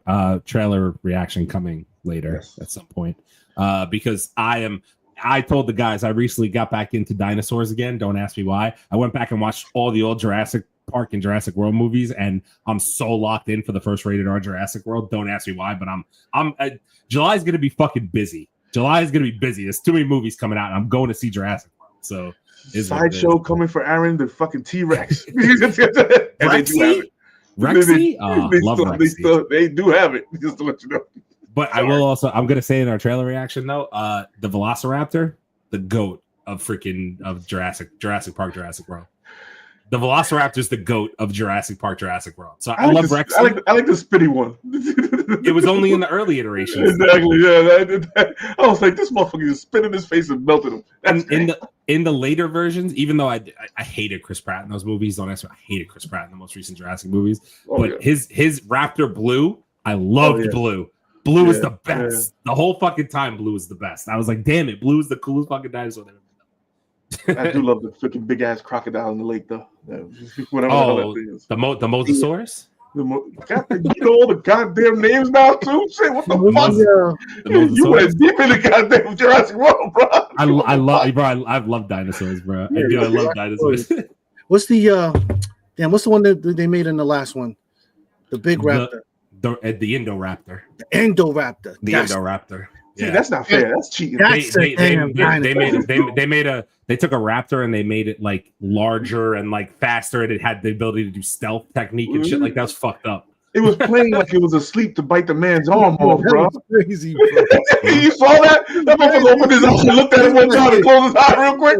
He was like, "Yeah, put your hand in there, try to take this teeth right here." I will always say, I always have a soft spot for that. I'm on a dinosaur rant now. I'll always have a soft spot for two dinosaurs in Jurassic Park. You can't beat the first Jurassic Park with the T-Rex and the car chase scene and all that. It's classic. It's iconic. Right. It is what it is. And then everybody forgets the goddamn Spinosaurus. That motherfucker with the phone ringing in the belly. That shit's fucked up. That shit is fucked up. First off, that dinosaur was a fucking badass. A complete badass. Yeah, they all said fucking. Oh, what's his name got eaten? And then they looked up and all of a sudden it was and this was, they were like, "Oh shit!" Nextel, baby. Nextel will last forever. A Nextel brick will last through everything. If you haven't heard, you still can connect a Nextel right now. I think you can actually. That's true. Okay, so now we're on a dinosaur tangent. Indominus Rex was evil. The Indominus Rex was fucked up. I hated that fucking dinosaur because it was like, who the fuck thought to do that? Who took a T-Rex and fused it with a fucking raptor and gave it the long ass arms and claws and then gave it the ability to cloak into the fucking environment? Who thought that was a good idea? When the security guard had him in the hallway and they was talking and that damn thing came through. Ow! It took his ass. I was like, "Oh, you're done." Dude, I just when I saw it, Jurassic Park is legendary. It's legendary, bro. It's gold. It's legendary, bro. You can't take nothing bad. You can't. There was a couple bad scenes, yes, but it is a fucking legendary run. I will say this, like the newer Jurassic Park movies are, to me, like they don't have the same impact that the older ones did, obviously, because back in the day. But what I will say is, like, newer day, the CGI that they've done on dinosaurs is fucking incredible. Oh yeah, they look amazing. Like I even sit there and I'm like, damn, this shit looks fucking cool. It's the same thing with the CGI from Transformers, Beast Wars. Watch that movie. A lot of people are sleeping on that movie. That was a very good Transformer G.I. Joe opening fucking movie. And also see what happens with those movies. Like when Jurassic World came out, Jurassic Park, I should say, came out. It was the first time we kind of got a good interaction and look at the dinosaurs in that way. Mm-hmm. But after you get past 2, really, because 3 was okay, but it was crazy. Yeah. But after that, now you have to kind of get more into story mode, where it's about the dinosaurs, but it's about the people and whatnot. And that's why the rest of them all kind of have the more storyline. You have the aunt who has the nephews, and she lets them go in the park and all of that. Like that's the only way to keep following the story. So you don't really get the wonder of like, oh, but they always keep the formula of introducing one new dinosaur that you didn't see before, which is why people like, okay, they still love it and whatnot. And also we got in the new ones, we got the bubble car, and then from the original one, we got Colonel Sanders in that bitch. So, and I'm sorry, and we're going into the like government shit and people buying shit and rich people doing dumb shit. This could be believable. That's the main caveat of this thing. Bruh. Okay, we bought an island. We're building fucking dinosaurs over this fucking island. Did you not hear weeks ago that they're trying to fucking don't what? No, I'm not getting into theories, but what I'm saying is I'm hearing they're trying to resurrect the woolly mammoth. Yes, dude, that's been going on for years. Yeah, for years, bro. Resurrect the woolly mammoth, bro. You want a gigantic elephant with fur running the earth? That's up to you. Do it. That's what you want to do. Do it. I don't give a fuck. It's gonna be all the way up in the Antarctic. It shouldn't get to me. Hope not. Fuck around. See, that's how they start. They start with the soft one, the woolly mammoth, and they're gonna say, "Hey, like the same thing in Jurassic Park. We can use this as fucking weapons." Don't bring back the saber-toothed tiger. Now you're just trying to fuck up everybody's day. You know what I mean? Nah, because there's always some asshole that thinks it'll be just great. Yeah, we can control it. I need a bigger kitty in my fucking apartment. Cool, great. Like what the fuck? Like I will never ever visit your ass. Oh, he's friendly. Yeah, sure. Like these dude, I saw one person. I'm sorry, we're going on a way left. I saw one person on fucking TikTok who had a lynx in their house. Oh, that's a thing now. That's a thing. Yeah. This motherfucking cat hissed at this person. That's while I was giving it food. That's a like. I think people are illogical. That's a wild animal. You know what I'm saying? Like that's literally a wild animal. It's all cool until that thing decides it wants to bite your neck while you're sleeping, and then you're fucking done. And that's it. You don't have to be like you said, these are wild animals. Wild animal instinct, and people think that because they raise them and feed them, that they've somehow gotten rid of the animal instinct. But sooner or later, that thing realizes that you're not as big as it, and you smell delicious. You remember what was those two guys in Vegas? And one got his face, the two guys with the lions and tigers. And by the white. Oh, it's what's the names? God damn it, the Magic Show. The magic show. Yeah. The magic. It wasn't the magic show. It was the fucking lions and shows that they had them rolling around in fucking cars. Chat, help me out. Siegfried and Roy. Siegfried and Roy. Fucking lion ate his face. He grew it up as a goddamn cub. That's what I don't, bro. That's what I don't understand people sometimes, man. They're just like, yeah, cool. I could keep it as a pet. I could train it. And that thing is gonna turn on you one day and be like, "Your lunch today," because I feel like it. Listen, What the fuck is wrong with you, dude? you know, one day you just put on the wrong cologne, you smell like fried chicken, and then that's it. Like, Bro, listen. At the end of the day, an animal is an animal. You know what I'm saying? Like we have dogs and shit like that. You know what I'm saying? You know what happens if you die in a house and you have a dog and the dog hasn't been fed in a couple of days? The dog gonna fucking eat you because it's a dog and it comes from a wolf. It's an animal. Thank you. I'm like, look, It's an animal. Like that's what it is, bro. Like, your ass ain't getting up. right. I'm hungry and I gotta fucking eat. That's how it goes. You're gonna do dog dash today.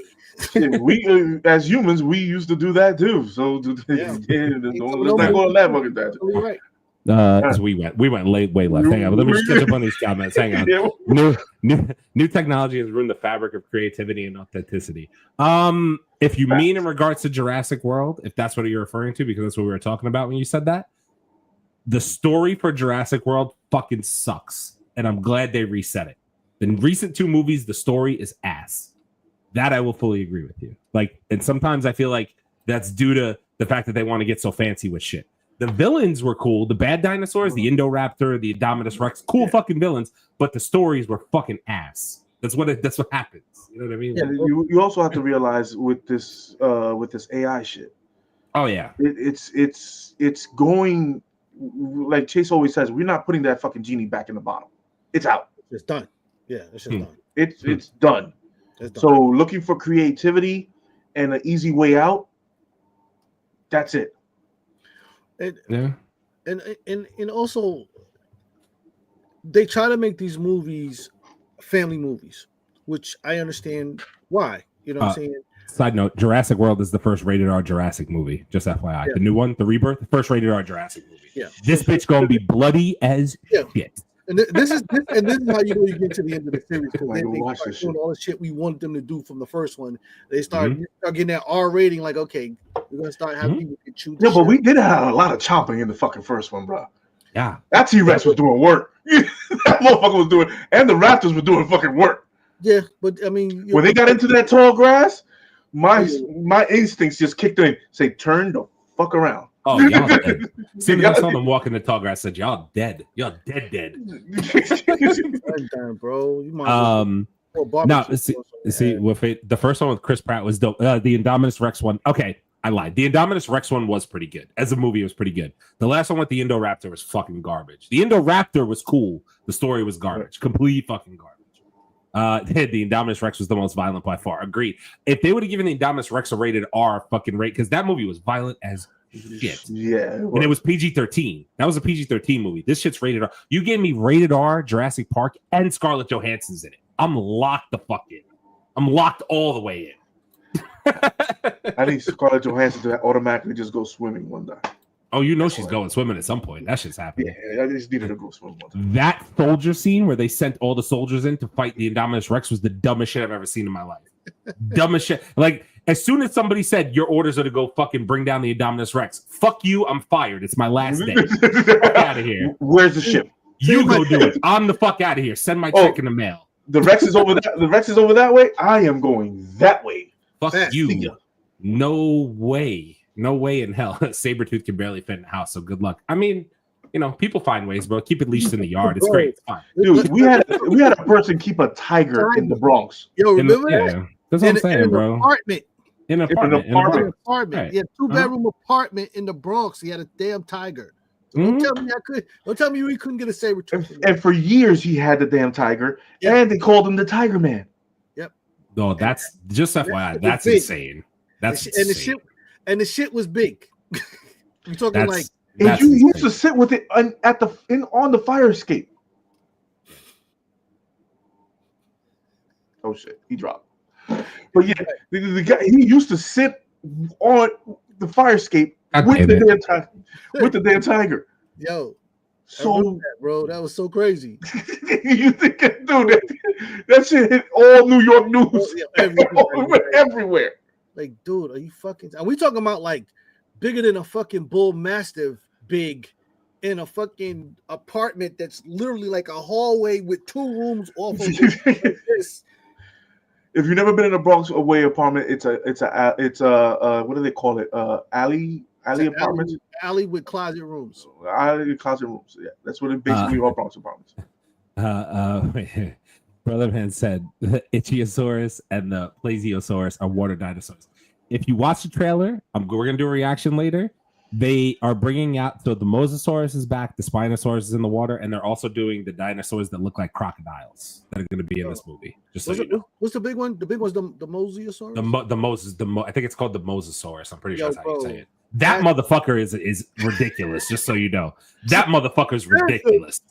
When they have this motherfucker leap out the water and grab people out of helicopters and shit, get the fuck and out ate the whole fucking helicopter with no problem. Like, get the fuck out of here, man. That, by the way, though, that shit. I'm just saying. I don't know. Have you guys have seen the one with the Indominus Rex? Yes. When the T-Rex backed that fucker up to the water, and then the Mosasaurus came out and said, grabbed his ass, clamped this motherfucker's neck and dragged him down. I was like, oh shit, that's my shit, bro. I love that. This one got me back into this shit, man. I'm like, I gotta watch this. Now we're getting rated R. I'm locked in. Rated R. Rated R is gonna be sick. Yo, bro. Everybody in this movie gonna fucking die. Everybody gonna die. You're all fucking dead. You're all dead. They're going to the most dangerous fucking island that people haven't explored yet in the Jurassic World. They're all fucking dead. Every one of them. Yeah. All right. Sonic 3 surpasses John Wick, becoming one of Keanu Reeves' highest grossing movies. When you're good, you're good. You can't fucking. Did you guys watch Sonic 3 yet? Yes. No. You saw Sonic 3? No. Sonic 3 is good, bro. Sonic 3 is really good. And Keanu crushed it. Yeah, Keanu did crush it. He did a good job. Crush it. And the thing is that it's a good movie. The fucking animation, it was great. And the fucking ending credit scene, oh yeah, yes. I know. Give me 4. This shit is going to a Billy. Let's get it. Let's fucking get it. Yeah, I'm sorry. And it's dope that they're gonna continue the Sonic universe. It's cool. Where is my Sony? You want to do something cool? Where's my Sonic game? Mm-hmm. Anybody? They're gonna come out with another Sonic game. Come on, man. Give us Sonic. You already canceled the fucking Looney Tunes Wars thing that you had like Smash Brothers. You already canceled that shit, Warner Brothers. Thank you. I'm gonna put up this comment. Watching Chris Pratt in Jurassic Park made me think he would make a great Indiana Jones if they ever reboot the franchise. I hated Chris Pratt in these movies. Hated him.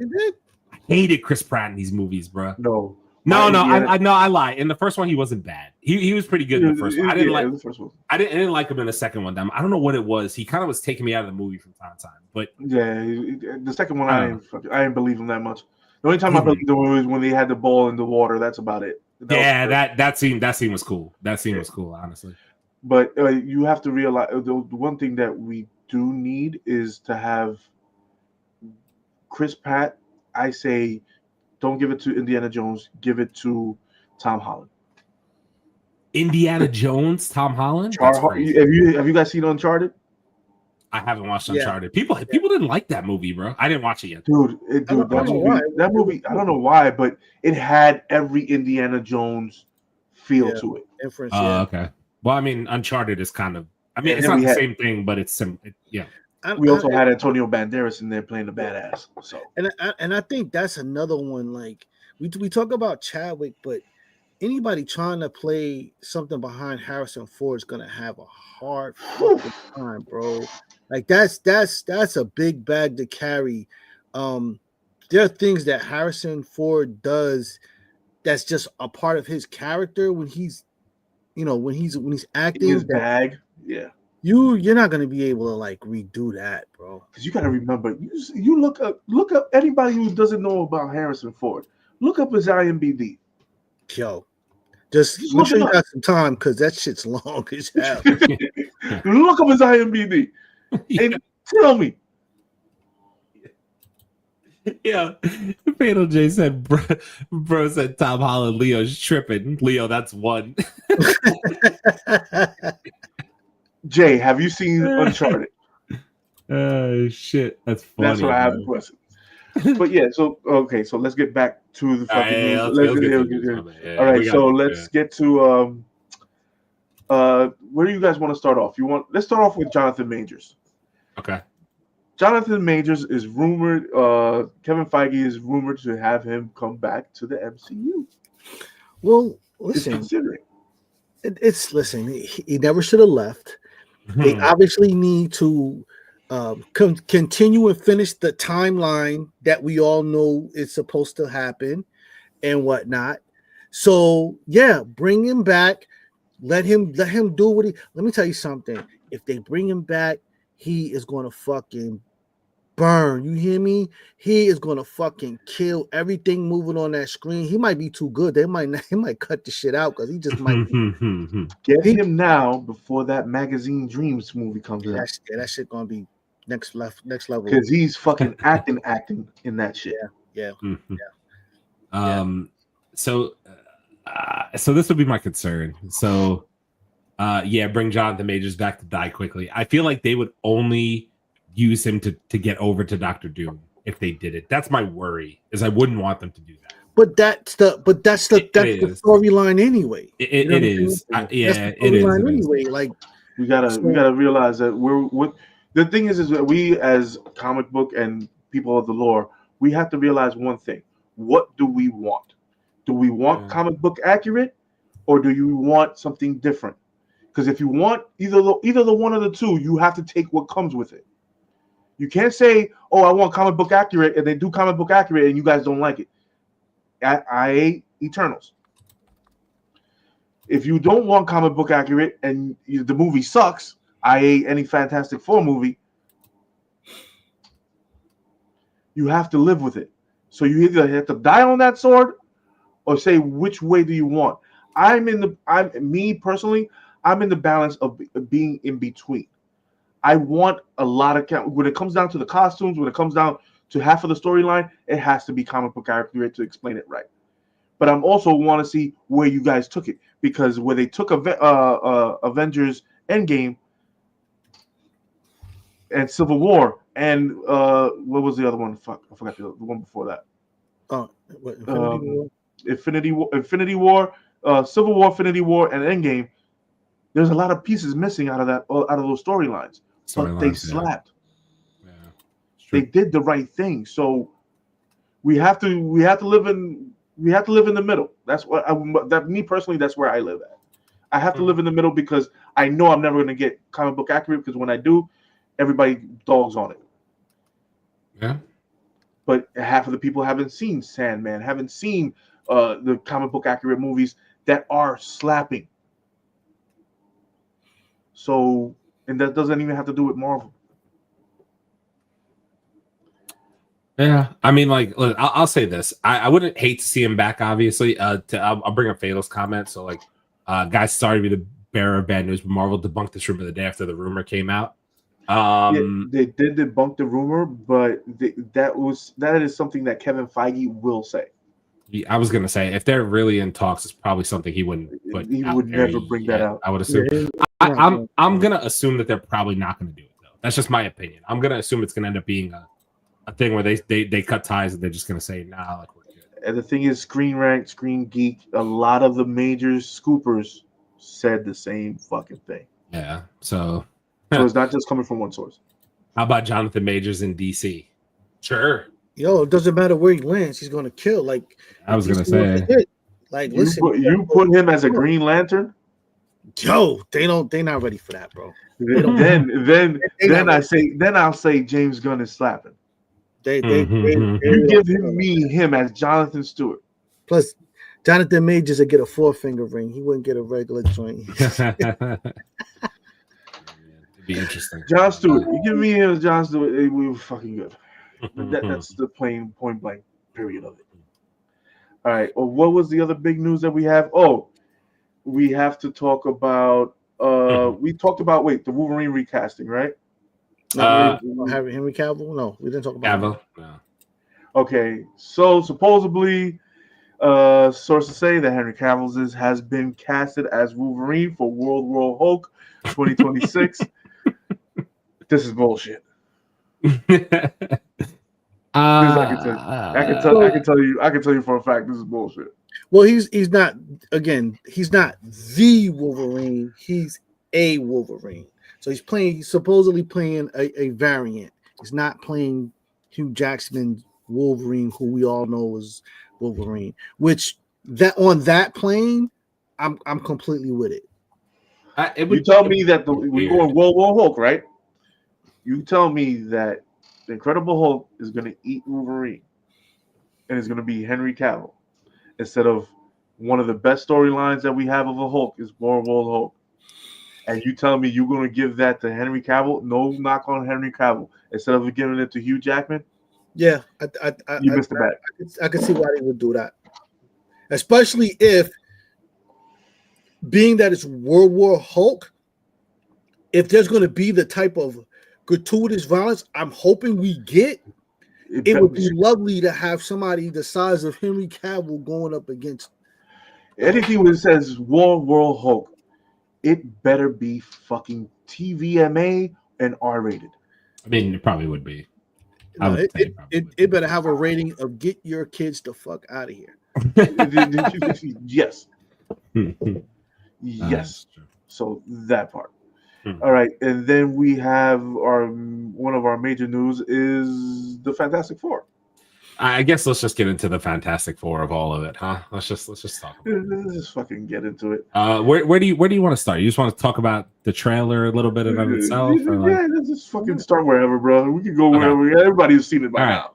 All right, so we're gonna get into the Fantastic Four a little bit here before we get into our show reactions. So obviously, if you guys didn't see, we did a reaction to the Fantastic Four. I'll be honest with you, man. I've seen a lot of reactions to the trailer at this point, as well as watched the trailer multiple times. This is very 50-50. I feel like a lot of people don't like it. A lot of people do like it. We're really like 50-50. Whereas most of the time I see it go one way or the other. You know what I mean? Like this is very like either people love it or people don't. Okay, cool. So what I did want to do is I wanted to start with showing how all of the members of the Fantastic Four from each of the iterations looks on screen. So obviously, take the bottom right with a grain of salt. It's not a full high-def photo because it's just a screenshot from the trailer itself. So It's the best picture I could come up with at this point. But obviously, if this was blown up in high def, it would look a little bit more like all that you see here. What I will say, just in regards to the trailer itself. Okay, let me start here. I'm a fan of these outfits, personally. I like, of all of them, I thought the ones from the earlier iterations kind of tried to look, well, not the early one. I never saw the 1994 version. Full disclosure, I never saw the early one. Never saw it. No idea. Horrible. Yeah, well, but it was 1994. You know what I mean? Yeah. Like, you know what you expect 94. Yeah. From the other ones, I think they tried to go too advanced with the costumes and maybe could have been a little bit simpler, especially this 2015 nonsense, which I try to erase from my memory because it was fucking ass. So, like, this is really bad. I like these costumes a lot for the Fantastic Four. That being said, I'm still going to say what I've been saying this whole time. This is the first time outside of the what's the one to the top right? What year did that come out? 2000? Is that 2005? No. Wait, the top right? That's top right. That was 20. That's not 15. That's 15. Top right is 15. Is it 15? The left? No, corner? 15. No, left corner is 15. That came out probably in 2008, 2004. If I'm not I was gonna say it's like 2000s, like okay. So yeah, 2000. It is 2005. Yeah, Fatal J said 2005. It's 05. They literally made them 10 years apart, all of them, all the movies, which is weird. But 2005 still has the best looking suits. I don't know if I would take these suits on the top right versus the new ones. So I don't know that I would. Two different Fantastic Fours though, as well. You know what I mean? Exactly.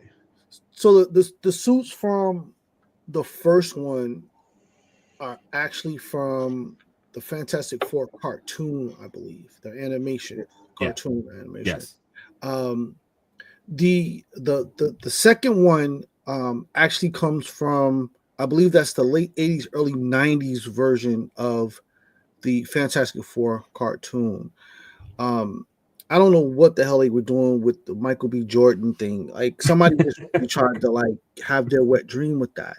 The latest suits, and the thing I keep saying about it, they wanted to make sure that they kept the legacy and look of what it was in the 1960s comics, but they cleaned it up. So they made it like, let's be clear. The first one looks like Star Trek, the 1960s Star Trek uniforms. Like they got big fours. Like, are they superheroes? Or are they running a marathon and whatnot? Yeah. The 90s, they tried to make it swank and cool and all that, but so and realize that this is just the beginning of the Fantastic Four. We don't know. From looking in the movie, you will see that this will change through the eras.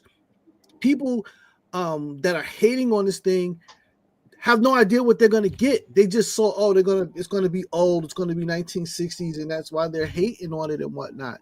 But they have no idea what could be coming. There are things like they haven't showed you. It's just a teaser, for God's sake, and whatnot. And the thing is that we have to start realizing this is Jack Kirby's design. This is very Jack Kirby. The whole thing is very Jack Kirby. And if you know anything about comic books, you don't throw shade on that man. It's a legend. It's Stanley, Jack Kirby. Yeah. Jim Steranko. Todd McFarlane, you can add in that fucking list too. But you do not throw shade on his design. This is directly from these comic books. This is directly from the 1960s. And this is not the 616. I don't know how many fucking times I gotta say it. This is not the 616 Fantastic Four. Unless they do some type of crazy time jump, it's not. Unless they do some type of crazy time jump, it's probably not. I don't know if that's Marvel's plan. I have no idea. But unless they do that, it's not. And you're getting Franklin Richards, and you might get his sister as well. Yeah. So you're going to geek out in this fucking movie. You gotta realize the Council of Richards. You talking about one of the undeniably smartest persons in the Marvel universe, with his son and daughter, which are the top notch of the fucking Marvel universe, might be coming in this movie. Just saying. Just saying. I mean, Fatal, I see your comment, bro. I mean, like, I'll bring up what he said, but like, I'm just gonna share this first and then like that. So he said, if we go by Jack Kirby, the first picture is more comic accurate. This is literally Jack Kirby's comic right here. You're gonna tell me the first costumes look more authentic than the ones we just saw? I'll put it back up for a side by side. But they don't. You're just looking at the four on the chest. Yeah. It's the black suits with the black collar, the blue suits with the black collar, and Jack Kirby's. That doesn't look. The ones that they have in the first one look like Star Trek uniforms. And I can show you a picture of the Jack Kirby's iteration of this suit. I have the screenshots. All right. That being said, I'm going to give my quick takeaways again without getting into too much. I've watched the trailer multiple times. I've seen multiple people's reactions. Here's what I'll say. I'm still iffy on Pedro. I love you, Pedro. I'm still iffy on Pedro. I don't know how I feel about it yet. I don't know that he's going to sell me. I don't know that he's going to sell me on being Mr. Fantastic. I'm so serious. I love him to death. He's my Joel. He's fantastic. I love him. I don't know that I'm going to be sold on him as this. It seems like a Disney pipeline hire because he was in Mandalorian. I'll be honest with you. And I love him. I do. I hope he sells me. I really hope he sells me. We have to look at it this way. Okay, so if it's a Disney pipeline hire, right? Mm-hmm. Did he do a good job in Mandalorian? I don't know because I don't watch Star Wars. So he did a great job in Mandalorian. Okay, I love Pedro. He's a great actor. I know, but did he? This is where we go. This is where we're going. He did a good job with Joel. Everybody knows that. Yeah, in The Last of Us, he's great. Yeah. That's Joel. He does it. His acting chops are there. Yeah, I agree. And If I hope one person I can expect to play Reed Richards is him. I'm going to It's be honest because with you. the age is right, the height, everything is right with him. The height's not right. The height is almost damn near right. The height's not right. The It's height is not. almost damn near The right. height's not right. Pedro's short. It's Pedro fine. is right. He's standing on a box right there. It doesn't matter. Pedro's short. It's fine. You You're don't have to talking admit it, about but it's short fine. kings right now. Yeah, I'm taller than Pedro. I am. If he has this, he's the Mr. Fantastic. The man can stretch as long as he fucking wants. Or whatever. I'll let that go. Here's what I think personally. Right. I personally. Wait. Is Deezy here? Deezy's here. Deezy, what up, bro? Hello, monkeys. How's work, man? It's taxing, is what it is. It's taxing. I hear you. What Thanks for up? being here, bro. You're just in time. What I miss? We're just talking shit about the Fantastic Four. That's what we do. What else are we talking about? The man in the chair said Pedro's too short to play Mr. Fantastic. It's not what I He said. is. He's tiny. No, he's a tiny boy. He is though. He's a tiny He boy. is. It's gonna He be is. it's gonna be camera tricks to make him look taller than Kirby right 100%. there. 100%. Like this is all that's camera tricking, man. That's how they make Tom Cruise look huge or everything. Like Tom Cruise is a little baby boy too. Mm-hmm. Don't be talking about these short kings out here. They get No, real. it's all angry. good. Listen. I ain't got nothing against him, but I'm just I'm calling the facts, yo. Like, he looked like a 2-year-old standing next to the mountain in freaking Game of Thrones, bro. Like, come on. Yeah. Oh, I forgot about Game of Thrones. His acting chops in that. Yeah, okay. Okay, yeah. See, I was listening to you, man. Acting chops aside, bro. Like, I don't know. He has to truly sell me. I don't think he's the fit for this. He will have to sell me hard on it. Let me tell you who I had no doubt about. I had no doubt about John Krasinski when I saw him do it. Yeah, not one doubt in my mind. Not one until he got linguini'd. But that's not his fault. That was the writing. That's not his fault. That's the writing in Doctor Strange and Multiverse of Madness. But he fit the bill to a T. The man had a fucking minute and a half line. It didn't matter. He fit the bill. He had the minute and a half line. There is a lot more to casting a person than their acting chops. Do they look right for the role? And you telling me how many people put the gray hair? Do you know how many people? Do you know how many people probably had their hair curled off to the side, trying to look like Wolverine? One dude looked right when they did it on him, and he's the guy who did it for 20 years. Yeah, but you get thanks. That's thanks. You thanking Fox for that one. I don't give a crap who I'm thanking. It's just about the right casting for the roles. He has work to do in this movie to prove that he really truly belongs in that blue suit. But you also got to realize one thing: the acting chops that Hugh Jackman had. Hugh Jackman was a largely unknown actor when he got into that role of The Wolverine. Illusionist, he was a largely unknown Illusionist, actor. and he did Broadway for fucking how many years? Yeah, well, guess what? Who watches Broadway? Not the same people who watches movies. But it gives you more acting chops in Broadway than they do. It doesn't matter, man. Look, he fit the part. He acted his way through the rest of it, but he had to look right first. That's the first thing. You're on camera. You are on camera. He doesn't mean he doesn't make it look right. You need to look. Just because he's short, he doesn't look right. Wolverine is not 6'2". No, okay, it doesn't matter. It doesn't matter about that. But does he look right? No. Does Hugh Jackman look right as Wolverine? No, he doesn't. He sold it with his acting chops. Point blank. Point blank. Period. If we're going about height and the way he looks, he sold it with his acting chops. If he has a chance to sell this shit with his acting chops, he's gonna knock it out the park. Then I'll rescind part of that statement that I made about him. However, everyone else in the MCU has to be casted correctly. He just does not sell me on his thing. And I think I'm a little zaddied out though, man. Like every time I turn around, this dude is in something else, man. He's in everything. Because he's good. He is getting good. that check. He's good. You can't complain because the man is good now. Come on now. I'm just getting tired of seeing the brother. That's all I'm saying. I'm tired of seeing him, man. That being said, if I have two takeaways, here's what I do think personally, after rewatching the trailer, I've watched it probably 5 times now, honestly, and done freaking and watch reaction. I think Vanessa Kirby is gonna crush as Sue. I think she's gonna crush it. I think she's gonna crush it. And like, say whatever you want about Jessica Alba, Smoke Show back in that movie, love her, all that. As far as being a Sue Storm, Vanessa Kirby's gonna crush it. I just have that feeling she's gonna be great in the role. Dude from freaking Stranger Things, Joseph Quinn as Johnny. I think he's gonna do all right. That's where I have a problem at. Nah, I think he's gonna be fine. What has he done since just Stranger Things?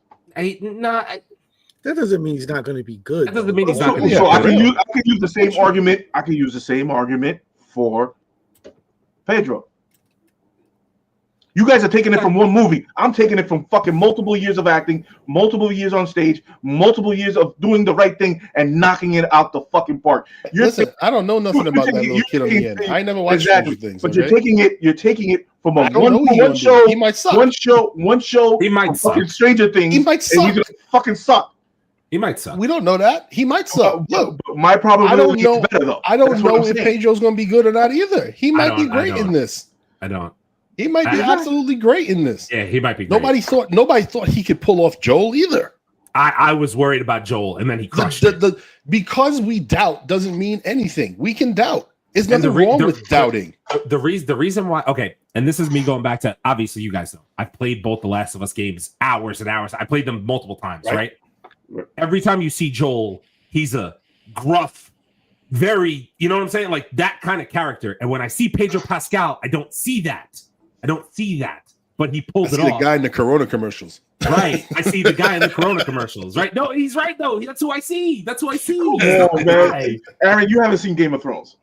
I have seen Game of Thrones. I've seen him in Game of Thrones. He's good in that. I agree. He played a fancy Dornish prince in Game of Thrones, too. He played a prince in Game of Thrones, that kicked fucking ass. Okay. It didn't matter if he kicked ass. He didn't look gruff. He was pretty. That kicked ass. And he was boning his sister. Like, whatever, man. That wasn't his sister. Joel was a very like, at the end of the day, listen, I'll just call it. Joel's an asshole in The Last of Us. He is an asshole. And I had fears that Pedro was not going to be able to pull off. I am an asshole. I still have fear that in season 2 he won't be able to do it that great. I hope he does. Yeah, Can he play an asshole? I think you're being. I think you guys are being a little bit hard. And at the end of the day, the man. Listen, I wasn't sold on him either. I like y'all. I like John Krasinski. Looked more like Reed Richards. He does than Pedro. But I could never take away Pedro's acting chops. His ability to sell you on what he's doing is there, whether we like what he looks like or not. So it's not the worst, because dude from Fantastic Four #1, like I don't know, like who the hell used like paint on the side of his head and put him on the damn camera, because that shit looks terrible. And I don't even want to talk about the thing sitting back there in Fruit of the Looms. That shit's nasty. Well, you know what my problem is? Can we get rid of that one next week? Like, I'm tired of seeing a naked thing, though, man. Like, I ain't trying to see all of that, dog.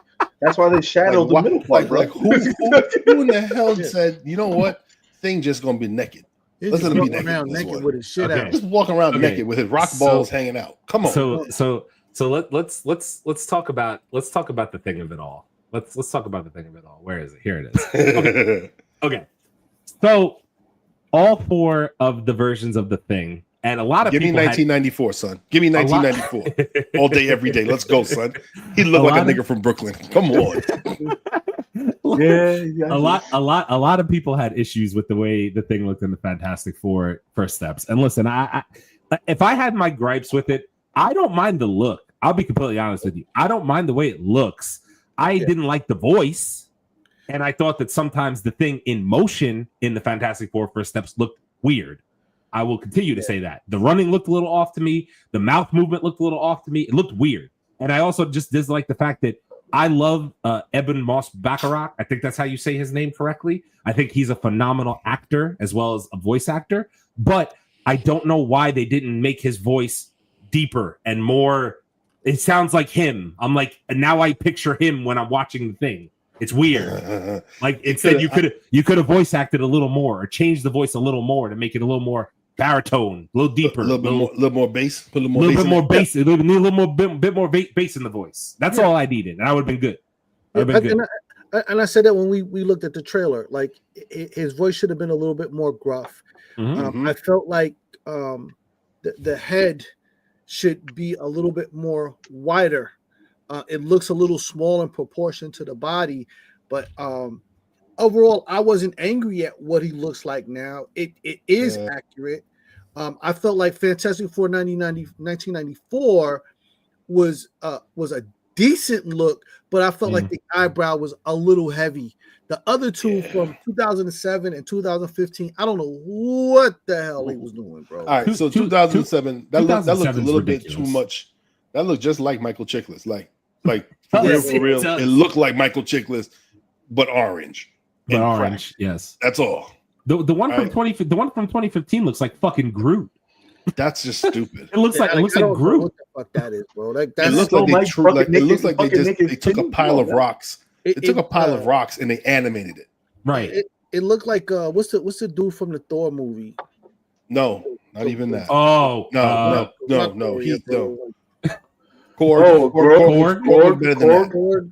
looked better than that. It looks like Korg did look better. Like that, bro. Korg looked way better. All right, I like the first steps. I like the first steps look, and then everybody had an issue with, oh well, the thing looks really small. But again, the original version of the thing, if you're going back to Jack Kirby's version, was actually shorter than freaking Mr. Fantastic. Shit, I forgot to get the cards. No, just Mr. Fantastic was just tall. Bro. Well, Mr. Fantastic was 4. What was tall? Yes, I agree. Yeah, just a tall dude. He's tall. Listen, you're not gonna get 1-to-1. These studios are just they're not smart enough to do what we would like them to do. Everybody that's looking for the super wide, super big thing, you're not getting that. You just later. Knock it off. Just wait for the cartoons. That's the only way you're gonna get that. He might mutate at some point in time, or they change it for an updated version. It depends. Yep. Newer versions of the thing are bigger. They have him fight with the Hulk and shit like that. Yeah, exactly. But like the original version was not made that way. I dig not 616. I like it. I don't. The face I think looks good. I thought the what like the running and the fucking the talking just threw me. Like I was like, bro, why am I just listening to Eben Moss Bacharach talk right now as the thing? Like that's just what I heard. I was like, I don't know. He's like, oh, Herbie, you did great with the. I'm like, all right, bro, cool. I mean, but look at the Alex Ross. That's the Alex Ross comic on the bottom. It looks just fucking like him. It looks like the thing. Yeah, it does. Sorry, like it is what it is. It looks just like it. Really him. Does look like it, like right down to the cracks in the pebble and everything. Like it looks right. And any of you guys is not on our podcast, but any person that says that Alex Ross didn't do the thing right, yeah, don't go there. Don't do that to yourself, and don't do it to yourself when you mention Jack Kirby either. I take that shit personal. Me personally, looking at these 4 in a quad box, I would honestly take the First Steps version. In terms of look, I would take it. Yeah, I don't think there's anything horribly wrong with it. Listen, as far as I'm concerned, between it would. As close as they kind of got in 1994, nothing else beats this. I don't know what people are looking for. You know, that's what I don't know either. But you know, people look to nitpick though. People looking for the animation version of this thing. Like you're not going to get that's that. My you're not going to get that. Yeah. Let's get. So I had two more things that we could kind of rumor on the Fantastic Four. So obviously, Galactus is reportedly in search of Franklin Richards and rebuild his old universe in Fantastic Four First Steps. I told Leo this in our group. I told Leo this in our group chat the other day. I have a real problem with Franklin Richards being in the MCU because of the power scale. They're not going to do it right. Franklin Richards is a goddamn Omega level mutant, and they will fuck it up.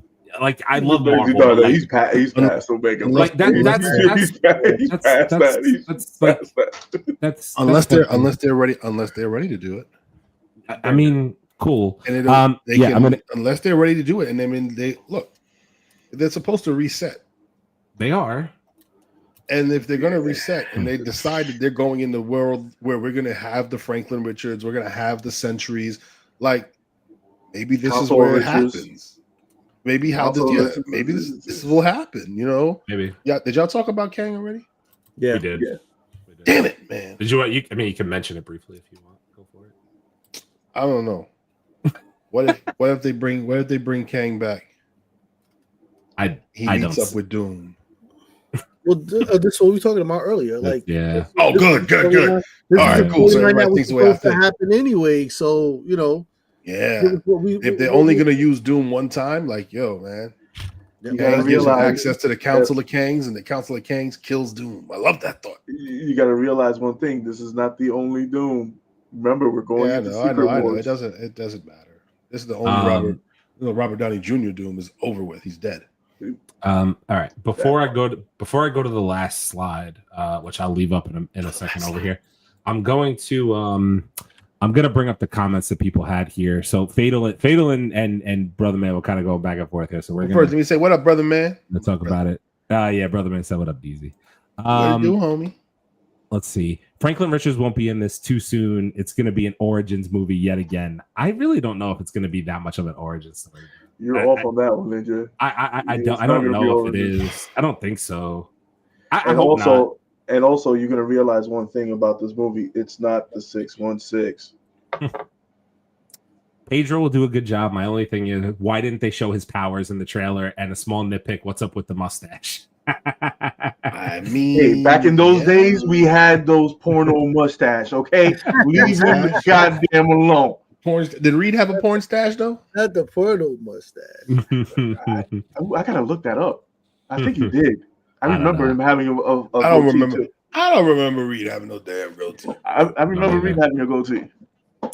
Also, my other question: Galactus is in this movie. Fantastic Four is not strong enough to fight him, so who will be fighting him? I hope not that female surfer. I don't think anybody fights him. I don't think anybody's where the hell do you think that Reed Richards is not strong enough to fight him?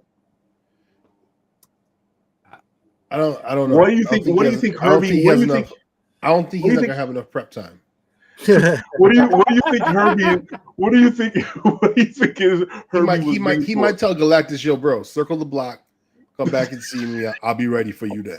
See me in a couple weeks, bro. See me in a couple weeks. See me in a couple weeks. We can talk about this. We're gonna shoot the fair one in a couple weeks, though. But not right now. Son. Me and Robert Pattinson gotta go chop it up real quick. You call my boy over in Gotham real quick. The thing is, and if you think about the Shalabel storyline, Shalabal, people hate that shit too. By the way, just so you know, it's already been a thing. It's already been a thing. Let it go. Just let it go. Let it go, you non-readers. Let it go, you non-readers. They've been hating that since we've covered it a year ago. A year ago. Just let it be.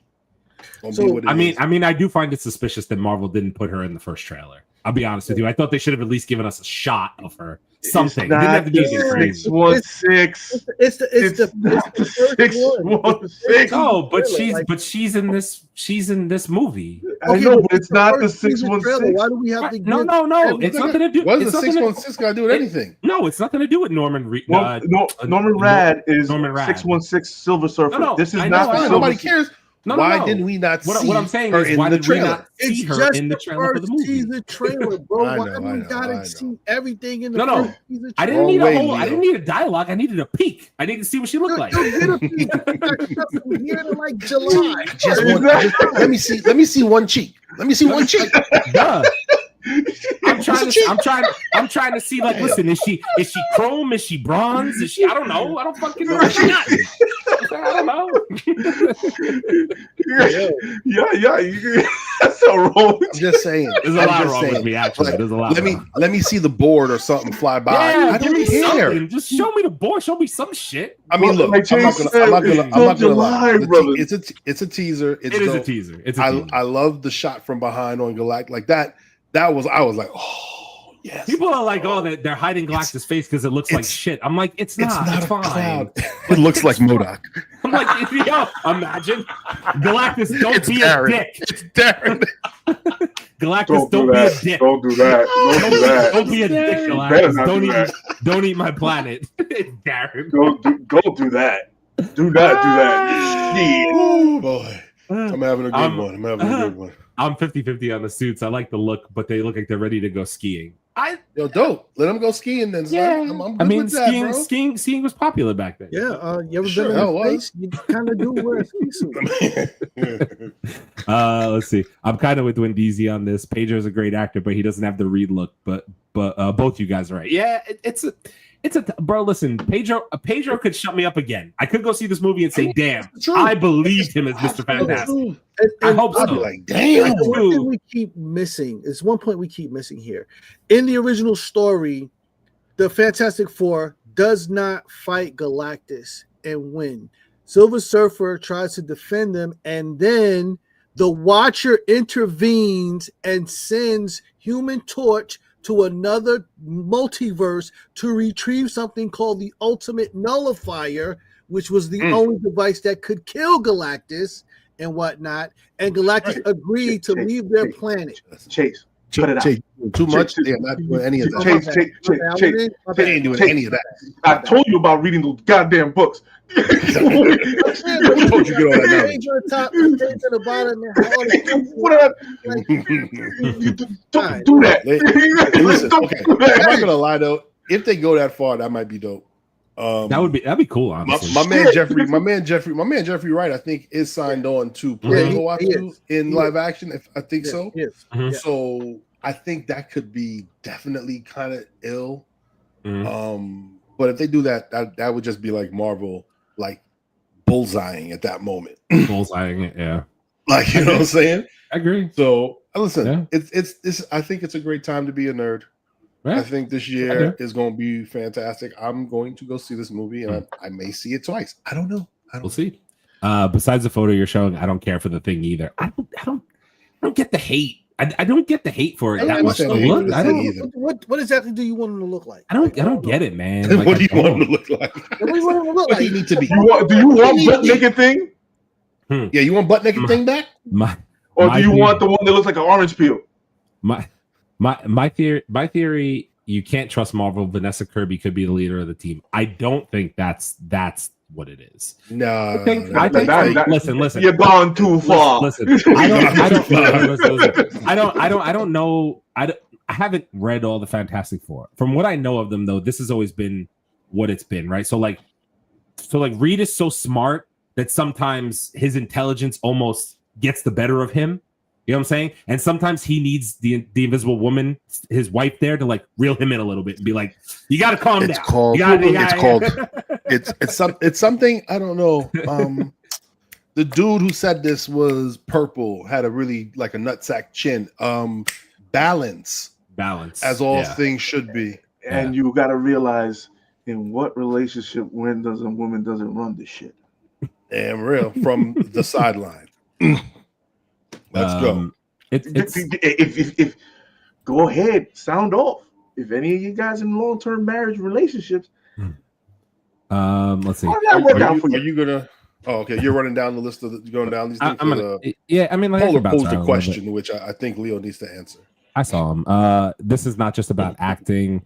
We can't use Pedro as an example of Mando because we're not sure if that's even him behind that mask most of the time. In Mando? No. He just voiced it. He voiced it. He did not. He was not behind the mask. Exactly. He did a voice. Is it his voice? A completely different person who did all of the walking around and all that stuff. All Pedro did was voice it. But did he do the voicing right? Did he do the acting right part of it? I don't know. When he took off the mask. Yeah. Pedro was cool in the Mandalorian. Let it go, man. Let it go. I also hated the actors in the lower left photos. None of them fit the Fantastic Four. Oh, that's the Michael B. Jordan movie. Yeah, we erased that from memory. It's not a thing. It's kind of crazy though. I was watching somebody do a reaction. They said, "What if they brought Miles Teller back in Secret Wars as the Maker?" Oh shit! Like he came back and was kind of like I forget who it was. Watching, not my theory. I'm not taking credit for it, but I just thought it was interesting. And they were like, what if like there was a council of Reeds and he was a part of it, but he just wasn't like the rest, and he just ended up being the Maker. I can see Miles Teller in that type of a role, though. Yeah. Okay. Let's see here. The Reed in 2005 was Reed, so that's top right. What 2005? That's 1994. Wait, no, top right. 2005. Oh, with Alba. Right. Yeah, with Alba. He looks like he looks like Slim did okay. He looked like Slim did all right. And look at Captain America. You guys forget about the bachelor scene in the club. You guys forget about that in that movie, huh? That's true. Let's see here. Where am I? The new one isn't horrible, according to Polar. The new thing. Okay. I actually prefer the uppers than the lowers on thing. I don't know if the upper. So like these two on the Orange top. peel. These two up here. These two. Orange. The peel. one on NYPD brother man. The one on the right is awful, dude. Yo, bro, He's bad. He's bad. He's really bad. That's what you meant. Looks Michael He looks Chiklis. crazy. NYPD Blue, bro. Cool. He looks crazy. It looks like a Marvel. He looks crazy. It's like a Look like you're about to arrest somebody. advertisement for like Lee jeans or something. Dude. That's not even Michael Chiklis' fault. That's just what they had him do. You know, like I know. it's not his fault. They feel bad just for him. they just made him do that. Like Yeah, it's like they like let him put the jeans on and then built the thing around it. Yo, brother man's talking about just the picture of the things, the thing faces. Not the team ones. Not the team ones. Oh, so just the faces, just the tops. So these two. That's what I'm saying, man. 2007. Yeah, they're still in the same. They still in the same one. In the same order. Trash.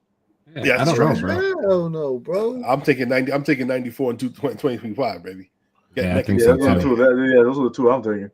That's the only two that thing look outta like here. them. The rest of them, and I deal with the 1994 one because it's 1994. Like, Yeah, that's the best thing to do. Yeah. From the neck down, it's on point, but that face is not doing it for me. They need to do more VFX and work. They still have time. A thing looks like Korg from Thor, but that's Korg. But I don't. The face looks like the thing. It looks like the thing. It's the thing. I don't know. All right, I don't know. I don't know. Whatever. It's fine. We'll agree that we're all right.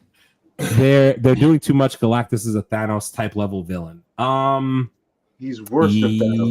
He's way pretty worse than bad. Thanos. He's pretty fucking bad. My thing is, are they really gonna beat Galactus in this movie? I highly doubt it. I mean, I highly doubt it. Beat Galactus anyway. That's what I'm saying. Like but that's what I think people are expecting, and I don't think that's the case. Those would definitely be people who do not read books. You know, the thing with the cover on top, the thing on the bottom, the page in the middle. They don't read. I feel like in the comics, you always like have Galactus go away for a little while, but then he just like pops back up. He's like, "Hey, we're going to get the same thing that Silver Surfer did in 2005." Yeah, I mean, that's what it is. But it's going to be Shalabah. And then for what it's worth, I'm going to close out this discussion here because we still got shows to talk about. We're running over, but it is what it is. I knew it was going to be that way tonight. So the first 24 hours for the Superman trailer and the Fantastic Four trailer, the numbers came out. 250 million views for Superman, 202 million views for the Fantastic Four. Leo, I don't know what you got to say about that, but Superman has a $48 million gap. He is higher. DC still sucks. Dollars is views, man. Just views. DC still sucks because how many days for that trailer and that trailer? It's the same amount of time. The first 24 hours. 24 hours. It's the first 24 hour span of the trailer being out. It's 250 million views and 202 million. Right. It's the same. The bottom line is people love Superman. They're gonna watch Superman. That's what it comes down to. It's just gonna be what it is, man. They're gonna pick this. They're gonna pick it. I'm telling you, they're gonna watch it. The wide angle lens, though. Look at the wrinkles. Yeah, like, look at the wrinkles. Look at the wrinkles. Look at the wrinkles. Look at the wrinkles. You can put a fucking pencil in between his fucking eye, man. Yo, y'all could go ahead and believe all this bullshit. I'm sorry. Do you really? And I'm so serious right now when I ask you this question. Do you really, in your heart of hearts, think that Fantastic Four is going to make more money than Superman at the theater? Yes. Oh yeah, I think it's definitely possible. I wholeheartedly disagree with you. I definitely think it's possible. Wholeheartedly. Don't we have a bet on this? Yeah, we do. Okay. I wholeheartedly disagree with you. I think Superman is going to make more. It's not going to make substantially more, but it's going to make more. What is the one thing do we say about DC fans on this podcast? No, they don't go see the movies, but this is James Gunn's first movie, and I think that because it's a reset of the DCU, it's a whole new thing. It's a whole new thing. Yeah, so I really think that everybody ran to the theater to go watch Man of Steel. Yeah, I mean, listen, we said before, Man of Steel was fucking Henry Cavill. Superman, and he looked like fucking Superman. We ain't get a fucking T-move Superman with a baggy ass suit and a short ass cape. Yeah, but Oh, listen, man, seriously, listen, we know that listen. Superman is tremendously popular. People are going to go see it just because of Superman. He is the first superhero. This gap in is. viewership right now Maybe. does not give me pause. It's 48 million in a difference. You're talking about Fantastic Four as a whole is not a popular, they're not popular IP. characters with just the general audiences. So for there to be 202 million people that watch this, it's only a 50 million gap. That's nothing. Especially Especially- especially to your point, you know what the crazy thing is? Fantastic Four is probably not popular with the younger audience either. A lot of them don't know who they I are. don't know who they are. No, They're older they don't. characters. People don't know who they are. Like, and they have not been prominent like in anything recently. yeah, Exactly. no. Exactly. So I mean that's true, and it still is only a 48 million, gap, And- which sounds like a lot, but And you've got two, almost three failed attempts to do this thing. Mhm. yeah, you're right. It's actually 4. Well, actually yeah, 4. you got 4 failed attempts to do this. So people have That one already team been got to the 2 movie, movies. were dissatisfied and saw this thing, and still you got 202 million people on here. So I'm not worried about it. All right, let's see Look here. this So up real quick. Just give me a second. that's fine. You're good. Yeah. Miles Teller as Maker, cool or better than Reed? Is cool or better than Reed? Okay, all right, cool. Listen, I'm not gonna disagree with you. That's cool. That'd be dope. It's only because Superman is more popular and Gunn has haters, so the hate will watch the trailer as well. I can honestly tell you this: I watched the Superman trailer twice, and I watched the Fantastic Four trailer 5 times. For what that's worth. I don't know if that means anything to anybody, but I also like Marvel more than DC, and that's no. But it is what it is. You can't say that out loud, bro. You know. No, that's fine. It's cool. I admit that, but I don't hate DC. I just want them to do better. I don't hate them. I just want them to do better. That's all. Oh, you hate them. Polar with the 10 months. Thank you for the 10 months, Polar. I appreciate you. Why is Galactus so short? Because he's representing for the Short Kings. Because okay, so it's clear. Galactus Polar's joking. He's Yeah. joking because we said it in the trailer. He's trolling. He's definitely trolling. Polar said, "Don't even mention crypto around Leo. Crypto's great, bro. Or He's around me allowed- either. I don't want to see that little piece of crap bastard dog. Oh man, Superman has more pop. Brother Man, it's not that Superman has more popularity. Superman's better known. Yes, he's Believe- well better, way better. way better known. Superman was more popular. Fantastic Four was funner. Agreed. All right. Let's move on to. Did I have? I feel like I had one more. Oh, this is just a. By the way, I am getting a full-on movie pass for July of 2025. Like It sounds Jurassic, like a good plan. Jurassic World Rebirth, Superman, and then 2 weeks later, Those- Fantastic Four. I'm living in the movie theater in July. Yo, the Jurassic World is going to be such a fucking treat. Yo, Yes. I am so waiting. Like, yo, the first time I see T-Rex like bite somebody in half, a Yep. freaking raptor take that claw, and it's like, if they don't take the claw and gut somebody, Yep. bruh, you're Yep. missing the boat. But I think they might do it, man. Ah, Yep. July is going to be dope for movies. Can't wait. It's going to be fantastic. I'm in the movies every week. This is Literally every week. It's crazy. If I go see one twice, I'm going to be there every single week. July is stacked. Love It's it. nuts. great time to be a nerd. Let's see here. I nitpick, but I want all these movies to be bangers. It's a great year for comic book movies. No, same. So do we. I hope mean, look, Superman is good. I want every year. I do. want every year to be a great year for comic book movies for Mhm. every comic book creator. However, I still will stand on business of what I said in our group chat earlier. I think Marvel's best project this year is going to be Daredevil. It probably might be. I think it's going to be project, show or movie. I think it's going to be Daredevil.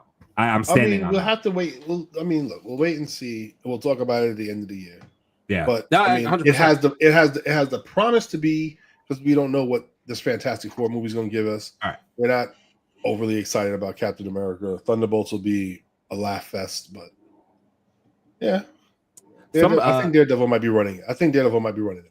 Early reviews of Captain America came out, and apparently people said they had a pretty good time. Or it's See? So they didn't say it was bad, didn't say it was great, said it was another decent Marvel movie, which I'm like, if I get that experience, I'm okay, because I was expecting horror. So You see my boy Harrison Ford protected Mackie. Love that. Oh yeah, we gotta talk. We forgot Love about that. bringing that up. So where's the beef, everybody? The beef with what? With Anthony Mackie now. With Black Cat? Black Cat. Yeah, what Captain happened? America is a what? What happened? Harrison Ford said it. Chris Evans said it. Bro, you made that joke, but I literally was in a comment section earlier and I literally saw that. Oh, I'm not rocking with Anthony Mackie. I'm not going to go see this movie. Okay, bro. Don't go see it, man. Like, I don't know what the fuck to tell you, dude. Like, all right, bro. We got you. Cool. I just love Harrison Ford's stand up on it. Like, oh man, like he really put 10 toes down and was like, no, I was there. I saw it. I was like, what? He's like, he's Captain America. I was like, God damn. You tell him, Indy. And this is the thing that I understand that we live in a time of clicking views. I understand that you have to say something really fucking stupid to get clicking views. I understand that for you non-readers. But when it comes down to somebody backing him as Chris Evans and Harrison Ford did, could we just shut the fuck up now? No, because everybody got to have something to say, and we live in a time where people are more concerned about nonsense than real sense and whatnot. So they're more concerned about fictional characters that actually follow their script that was written. Yeah, listen. They can go ahead with themselves, man. I ain't stressing. Yeah, listen, you're never gonna please everybody, and some people are just assholes. So fuck them. Sure. All right. Where do you guys want to start? Solo leveling or Invincible? Solo leveling. Solo leveling first? Okay. I watched Solo Leveling. Yeah, I did Saturday morning cartoons. Yeah. Yeah. Saturday morning cartoons is so a thing now. I watch anime every such a thing. It's Everybody, listen, it's me, my recliner chair, and a bowl of cereal. It's quiet. Nobody's bothering me. Yo, I run through 4 shows. I'm like, that's the greatest 2 hours. That's the greatest 2 hours ever. I'm actually flakes on deck, son. I'm actually 4 behind on Daima. Is it good? Did I miss anything good in the last 4? Daima, they're winding down. Okay, yeah, I figured They're winding down. See, that's what I don't want.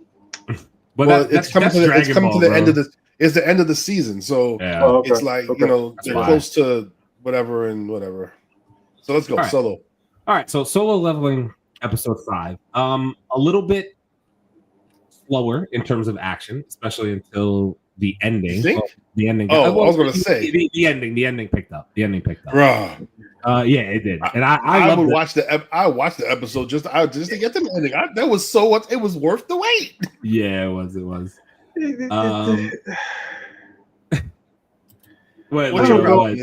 don't know. I'm sorry, but it's a lot of talking for me.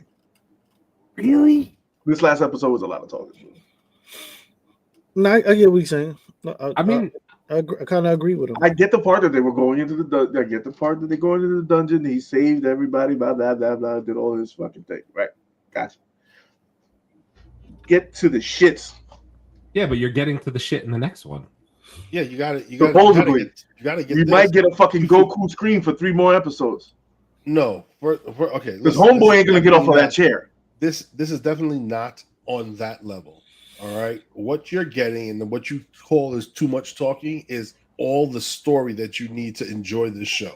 You need to understand these things that he's dealing with and what he's doing to understand why he is who he is and why he do what he do. It's good storytelling. It's not bad. It's not filler. It's good storytelling. I'm not saying, but I said it was too much talking. I'm not saying that it was filler. I'm not saying that it was just too much talking. Then listen, then turn it on dub, and so you could just listen to it, and then turn your head over and think it's all right. Because the whole backpack thing, and I want to go into this, and then I'm like, all right, bro, just let everybody know you the shit. No, he can't. You're walking by You're walking by your pappy. You're walking by your pappy like he ain't shit. You're saying no to everybody that is a S tier. You're saying no to them. His pappy? Who the fuck did he walk past? No, he walked past the S tier fire guy. I understand. And you doing That was all last this episode, man. I know it was last episode, but it leads up to this shit, don't it? It's story building, right? He got So things he's to doing do. all that. He cannot tell these people this stuff, man. He can't come out yet. He can't. And that's why he's dope. He killed all these people as a ghost. This guy is bad. These dudes were in trouble. And Yeah, my man right. said, oh my God, these dudes are stupid. Okay, all right, I got you. Pulled out his blade and went ghost on him. Dudes was like, what happened? Did you see that? My man got fired up like he did some work. But two of the what's it called detected him. They saw him. Yeah, The mages, they saw him. They saw him. And the chick is smelling. The chick is smelling him. He had some pheromone cologne on or some shit. No, she couldn't smell him. She couldn't smell him. That's what I'm saying. But everybody, I want to know how funky are these motherfuckers. I mean, they must be dirty. Mm. They're not changing their suits. They're not changing. They got some fly ass gear. I seen them dress up. They're not taking showers. They're not washing their kneecaps. What the fuck? What is the smell? No, I think what it is that all of everybody that's on the magical level doesn't have a scent. The normal humans obviously have a scent from working and whatever. You know, I just say not washing their kneecaps and stuff. But everybody that's on the magical level doesn't have a scent. Yeah, but she said she smells good. I was like, yeah, we know where this is going. Yeah, he got that high karate on, bro. You get them buns, he be all right. But I love the work my man put in, son. I think it was just dope. That was just a whole nother thing. I was like, he could do that? Well, that's what I want to know is like, so what's going to happen in the next episode as far as, I can't wait till Saturday to find out, but like, what's going to happen when he has to face this dude in this A tier, like the boss of the A tier fucking tunnel? Because like, he seemed like he's pretty strong. He had all those minions and they were all about to whoop up on that whole team. So like, yeah, he's going to set the boss ain't going to get off that fucking chair this next episode. I don't know. I think he might. Guaranteed. He's going to send his minions first. He's gonna do a Goku scream, and then we're going into the fucking next episode. I think he's gonna take that boss from the chair, and I think he's gonna make him a minion. Whoa! I think he's that gonna would make be him cool. I mean, look, what he's gonna make him what he just did in that A dungeon, all he did was gain experience. Yeah, that's all. Yeah, all he did was gain experience. He did. So, but how strong is the motherfucker sitting in the chair? That's the question. That's what. Yeah, I don't know. Yeah. But he's able to have all those, you know, whatever you want to call exactly. it. You know what I'm saying? Like, and then he blocked them from leaving. So like he's got to be pretty fucking strong. You know what I'm saying? Like he blocked them all from leave. They went to leave, and he was like, no. He did a Bronx tail. He did a Bronx tail on them. Now yous can't leave. Yeah, now he's lock the door right behind him. Mm-hmm. You're stuck here, and we're gonna duff this out. First, I'm gonna send my boys at you because no boss gets off of the chair until my boys get his ass whooped first. And that's the question. I continue to love this show. I do. Week after week, I'm enjoying it. I enjoy the talking because I want to know what it's all about. So I'm good with that. I'm not here for just the visuals. I need to know the story. I know that there was a gripe as far as this episode goes. People said that there were a couple of characters that were like left out from the manga to the translation. That's always going to be that. You know what I mean? Like, it's for time, because if you just did all this if you introduced every character the way they were supposed to be in the manga, you'd end up with a 4,000 episode show. You'd end up with they did it with Dragon Ball, right? And they did it with One Piece. Different time. You know, that's what it is. Though. But you're gonna get your gripes. I still feel like you're getting the bulk of the story in this. Oh yeah, you are. You are getting the bulk of the story. It's about his mother and his sister and trying to feed them and trying to get them all better. And he's trying to level up and knowing his power level. I already know this fucking story. I just can't wait. I just can't wait to watch it all. Let's see here. A lot of talking, but the ending. Wow. Yeah, Brother Man agrees with you. Let's see here. The way it's going, they should have showed episodes 5 and 6 right after each other, but that's just me, I guess. So I'm notorious for saying this. Anime pacing bothers me sometimes because like I get anticipation for the next week. Obviously, they do that a lot, but like I get why they do what they do. But some part of me is just like, yo, if you're gonna do an action-packed episode like that with that much story, like I don't want to wait till next week. I want to watch that shit right now. But I get why they do it.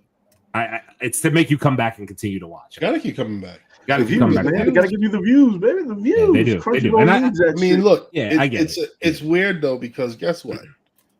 That's how television used to rock. Bro. It is. It is. It's right? how it is. You want to come back next week. We've gotten too much to the mass consumption. Thanks to like a Netflix, who was first to the table with just dropping every episode for you of a show. Here you go, enjoy it, binge. They created the binge, so now we can't we can't not want the next thing immediately. It's just temporary. Listen, if we did not cover this, I would completely just wait and then binge like 10 episodes. The whole thing. I agree with you. I might too. I probably will do it. Yeah. I feel like I would go back and rewatch this again. Honestly, I will once it's done, the season's over, I'll probably just rewatch the whole thing. Yeah, because you gotta realize if we're watching it week by week, you do miss a couple of things, especially 100%. If this is having a 17, 18 episode season. Yeah, for sure. And what's keeping it great is that it's only 25, 22 minutes long. Mm-hmm. It does. So it's like I got a lot of other shit to watch, and I'm getting old. So, bro, we're about to. Well, you realize I had to think real hard. Like, did I watch Solo Leveling? Oh shit! I told these guys last week we're about to quad overlap. You realize that, right? Yeah, we are. So Solo Leveling, freaking Invincible. What's it called? Starts next week, or 2 weeks from now. Reacher season 3, 4, whatever it is. Season 3. God, let's go. And then right after that, it's Daredevil. Quad lapping. Yay! Daredevil already? Daredevil's March, bro. It's in less than a month. Yeah, I thought it was later this year. Okay. No, it's less than a month away. It's a month, yeah. I mean, like we eating, but Oh yeah. Let's see here. All right, so what the heck? Invincible already dropped? It sure did. Yes, sir. It's more than Invincible season 3 kicked off with a 3-episode premiere, as they always do, because they like to make people watch 3 hours of fucking television on a Thursday. Yeah, I only watched a little bit. Still watching the Fantastic Four. I'm gonna start with what I said in our chat. We're back, baby. Invincible's Let's back. go. We are back. I'm here. I agree with you. I'm locked the fuck in on Invincible right now. You know why? Because we got blood and violence. Gratuitous fucking violence. Yeah. I thought it was because of the training montage. Okay, never mind. Yeah, no, that's what you. Listen, this is what we came here for. This is what I came to Invincible for. From now on, this is how you make Invincible. I don't want to see all that other anything else. Shit. This is what we came here for, bro. And the story was fucking on point. Yeah. I mean, like we wasn't still too have much talking for you, Leo. We still have because we got some blood and guts before it and blood and guts after it. Put the fucking story in the middle. I don't need to know about your mom being in the hospital and she still looks alive. Fucking nut up, bitch. Get your ass into the fucking tournament and go get the fucking money. Sorry, Mark Wahlberg. Stop it. Okay, so how deep divey are we going on Invincible? I mean, we don't have to go crazy. I mean, you can go as deep as you want on it. But I only saw like half of the first episode. Oh, you've only watched the first episode? Okay. So because work. Yeah, no, I hear you. I had to catch part of it during. I hear you. So what I will say is the first 2 episodes were kind of a little bit of catch up. Obviously, there was action in there. But it was more of a catch up from the previous season. What I will say is this whole dynamic with fucking Cecil, bro, is gonna break Mark. It's gonna completely break Mark. The whole thing is gonna break him. I'm sorry, he should have fucking killed him when he had the chance. Yeah, he can't though, and he knows he can't. Why the fuck not? Because there's more to Cecil's story than what's being led on. He's such an important figure in the Invincible universe. It can't kill him because of the comic. Yeah, okay. Yeah, he can't kill him. That's why he keeps on threatening him that if you touch my family, I will kill you. He knows he can't kill him at the end of And you know what the thing is? I hate to say it this way, but like Mark is still. It's gonna sound disrespectful. Mark is still kind of a bitch. You know what I mean? Like he doesn't want to kill. He doesn't want to kill people. He doesn't. He doesn't want to be that guy that kills people. But if you drive it, if you drive him to, he doesn't want to be his dad. That's the whole point. He doesn't want to be like Omni-Man. That's the point. He doesn't want to be Omni-Man. Because he ripped up them replicas like real quick though. But they're nothing. They're meaningless. That's why they don't mean anything. They're not real people. That's why he could do that without an issue. They had real blood and guts though. Yeah, but that's because that's how they fucking make them in the lab. They make them like out of that's not real fucking people, bro. Like at the end of the day, he doesn't care about that. But like, all I'll say is like, it's funny to me. So it's such an obvious storyline, but like Cecil, like having the contingency plan after what happened with Omni-Man and imprinting a chip in Mark's brain is like fucked up in and of itself. Like I get it because he has to, but like at the end of the day, it's a control thing, right? He knows that if he snaps on him, he knows what's gonna happen. Everybody gonna fucking die. Exactly. Everybody gonna fucking die. But what do you think is worse? You pissing him the fuck off or having him on your side? I mean, he's trying to have him on his side. The robot said it the best. I need him on my side if anything pops off. And he knows. He's the strongest person on this planet. I mean, like, what I will say is I love the fact that they opened it up with the whole, like, as DZ said, the training montage. They're like, he got 70% stronger and 40% faster. But 110 fucking... it was 110% stronger. That's what they said. 110% stronger. Yeah. 70% durability or some shit like that. Yeah, some shit like that. I mean, like, at the end of the day, he's training because the Viltrumites are going to come back and try to take over, right? So he has no choice but to get stronger. The Viltrumites are going to come back and try to take the planet. So he asked. I can't wait for that. I can't wait for that later. No. There's something. No. There's something worse than the lady coming back to get him. You know that, right? Yeah, I know that. Yeah. There's a worse thing coming. I just want to see the scene with him and that lady. Do you know what she does to him in the comic book? Yes, I do know. Yeah, I need to see it. I want to see it. That's if you don't know, that's right up Abel's alley. But we'll get there another day. I kind of like it in the comics. I might be with Abel. It is fucked up what she does to him. What she does to him is fucked up. But that's gonna be a thing. We're still exploring this whole Adam Eve thing, the Adam Eve relationship and dynamic, and I kind of knew they were gonna get there because it's in the comic as well. Yeah. It's going to be interesting to see how that unfolds over time, because I think obviously what's going to happen is Adam Eve is going to have to upgrade as well her power level, because otherwise she's going to be used as like bait. People are just going to keep trying to kill her to get the Mark's bad side. That's what's going to happen. So like it sucks, but like that's just where they're going. So we're getting a Martha scene. Something like that. When do I see Battle Beast again? Yeah, how far in? Am I waiting until episode 8? Because I'm gonna be pissed if I have to wait that long. So you know, I mean, like without obviously, I'm just gonna skip around here and go through kind of all three, because I feel like the second episode was a little more fillery, but obviously, like the Guardians broke up again, and all the whole team dismantled and yada yada yada. I knew they all came back together just to leave. Yeah, pretty much. Yeah, pretty much. My man was so sure of himself. He was like, the family's all back together. I can't stand the other guy that Omni-Man keeps cutting his head off. What the fuck is his name? Yeah, fucking Immortal. I can't fucking stand that bitch. Bro, I'm glad he said it. Immortal's fucking ass. I hate that dude, bro. He's horrible. Everything he does is ridiculous, bro. And like, his chick too. That multi chick. Yeah. I'm like, listen. You just do replicate. That's her name, I think. Yeah, replicate or some shit like that. And her brother, fucking, what the fuck was the brother's name? Yeah, his name, whatever. It was stupid. I wish Mark had gotten to the source when he just killed his ass. Yeah, because he was stupid too. I was like, God damn it. What's up with these two twins stealing the Declaration of Independence? That's gonna come back as well. Okay. That's gonna come back around. I love the conversation that him and the fire guy were having while they were fucking kicking their asses. They were literally talking about dating Adam and Eve, and I'm like, I don't want to really hurt them. Switch, weave. Yeah, but I already knocked mine out. What are you waiting for? I really want to hurt them. So it's like a good thing, but it's a bad thing as well. So the problem that I'm having with Invincible is that like I'm having almost like a I'm having like a Batman dynamic with him right now. He could really kick people's asses, and he holds back too much.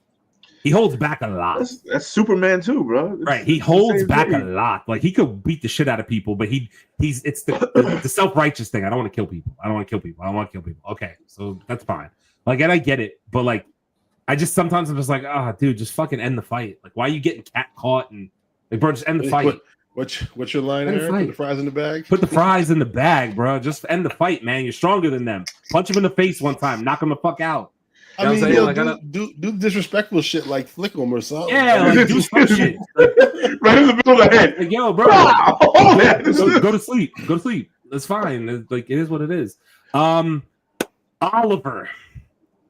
Ooh. Oliver gonna be a fucking problem. That's little buddy.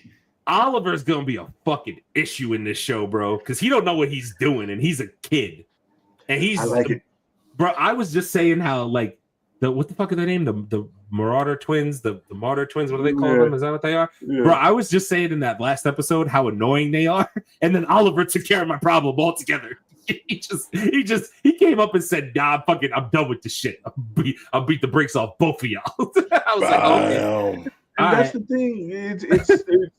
It's the knowledge of being a kid and knowing, okay, I can beat the brakes of you, and I'm gonna just do it. Fuck it. I don't want to be tussling with you.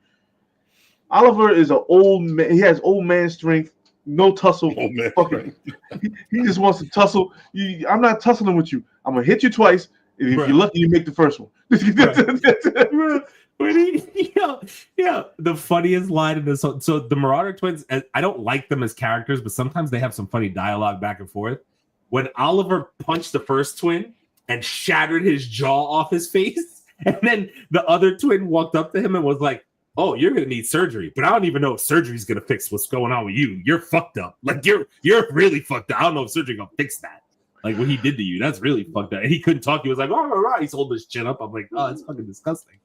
But dude, and that's the one thing I love when he was fighting the brother, the replica brother. And when he was fighting the bots in the White Room. Mark took the guy's organ. He took his intestine and threw him. Yeah, swung him with it. Yeah. I was like, yes. Yeah. Yes. Well, you don't. Okay, so I don't know how much of the comic are you familiar with?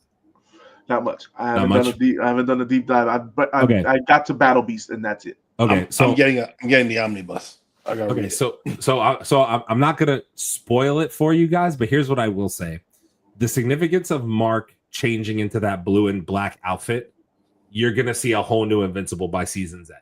There's gonna be some fucked up shit that happens in this season with people who you've already seen. I'm not gonna no spoilers. People who you've already seen. There's gonna be but there's gonna be like people gonna fucking die. That's all I'm gonna tell you. People gonna fucking die, and they're gonna be dead. They're gonna be dead. Yes. Dead. They're gonna be dead. Yes. Like shit's gonna get fucked up because you don't like Cecil's pushing Mark and he's pushing him, and as you can see, he's getting more and more irritated, and then eventually he's gonna reach a breaking point and people gonna fucking die. That's what's gonna happen. I need Mark to do a fucking tap dance on Immortal's face. Oh, people gonna die. I'm not saying it's it's Immortal. I need nothing left of Immortal. I need him to chop off his head, throw it at the sun. But he's the Immortal. He keeps coming back. That's the point. You keep killing him. Not if you throw his ass in the sun, he won't come back. They ain't left for him to come fucking back to. I can't wait until they do eventually. So I think Battle Beast is going to come back, but it's not going to be versus Mark yet. They're setting that up for another season. And that when they fight again and Mark is at this advanced level, you're gonna see a fucking bloodbath. That shit's gonna be nasty. That shit's gonna be disgustingly nasty. I like it. And people forget Alan the Alien is now right up there in power level with all of them as well. My man took a Viltrumite's fucking laser to the chest, bro. They had to show you how strong he is now. To the fucking chest. Yeah, because eventually Alan's gonna end up fighting like I forget if it's Omni-Man. I can't remember correctly, but at some point he's gonna fight Omni-Man. Did he try to break Omni-Man out? He did. You'll see, bro. Omni-Man turns heel at will. You should know this by now. Okay. Omni-Man does what the fuck he wants. You don't care. Exactly. I feel like going left, I'm going right. I feel like going right, I'm going right. There you go. What'd you say? Hold it. The Optimus Prime Viltrumite. He's another one who's you're gonna see. There's gonna be fights that they're leading up to. Like we haven't even seen the big bad of the Invincible series yet. We haven't even. He's the leader of the Viltrumites. We haven't seen him yet. He's not even involved yet. That's for future seasons. But like, they're setting up shit that's gonna get so good. I'm telling you, just wait until you see the mark you guys are gonna see by season's end. Because now that I know how we started the season, I have an idea of where it ends. Where it ends is gonna be like you're gonna look at Mark and be like, oh shit, like Invincible's really fucked up now. About damn time. Like he's gonna be really fucked up now by the end. Omnibus now. Fuck. Yeah, he's gonna be really fucked up. That's what I'm gonna do. I'm gonna buy the omnibus. I'm just gonna read them all. So yep. And same with down individual comics. I think they're changing Oliver a little bit from the comic. He's not. They're advancing him quicker than I thought they did in the comic, from the best of my knowledge. Oh, but yeah, Oliver, they have to, you know, season's purpose, you know what I mean? That's what it is. So Oliver's going to play a bigger part in the series. That's the whole thing. Purple boy. Yeah, little purple boy is going to be fucked up too. Baby Thanos, that's what I call him. But this series of I'm locked in again. Like the only thing I will say, I'm gonna throw a critique out here. Prime is too many fucking ads. Like go to hell. Okay, yeah. I wanted to say that. I wanted to say that. Y'all are, bro. If I'm watching this shit and I get 4 or 5 ads, I'm pissed off. Like, what the fuck are you doing? I'm not gonna lie. That's what made me stop watching the episode I was watching. It went to an ad, and I was like, man, I can't sit around because I will get engrossed. But the ad took me out. I was like, God damn it! All right, let me go do work. Let me go do some work. And this is the thing. We are paying for Prime. Yeah. But if you don't put ads in there. Yeah, but if you don't want ads, now you have to pay for Prime Premium. Yes.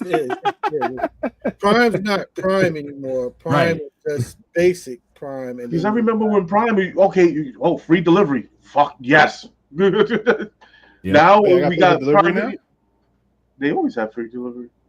Yeah. Oh, okay. I thought they changed that too. Okay, never mind. No. They changed it now. They changed it now. But now if you my Prime account, now I gotta go figure out my benefits. But now that Prime Video has all this good content coming out, we had to add ads. And if you don't want to watch ads, you'll pay an extra $10 a month because we fucking said so.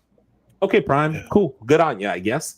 That shit, it actually pisses me off when I get ads that often. I'm watching a 45-minute episode and I got 5 ads, 5 ad breaks. I'm like, bro, that's a lot. That's a lot of ad breaks. That's like watching regular TV, bro. That's what it's worse. I think it might be worse.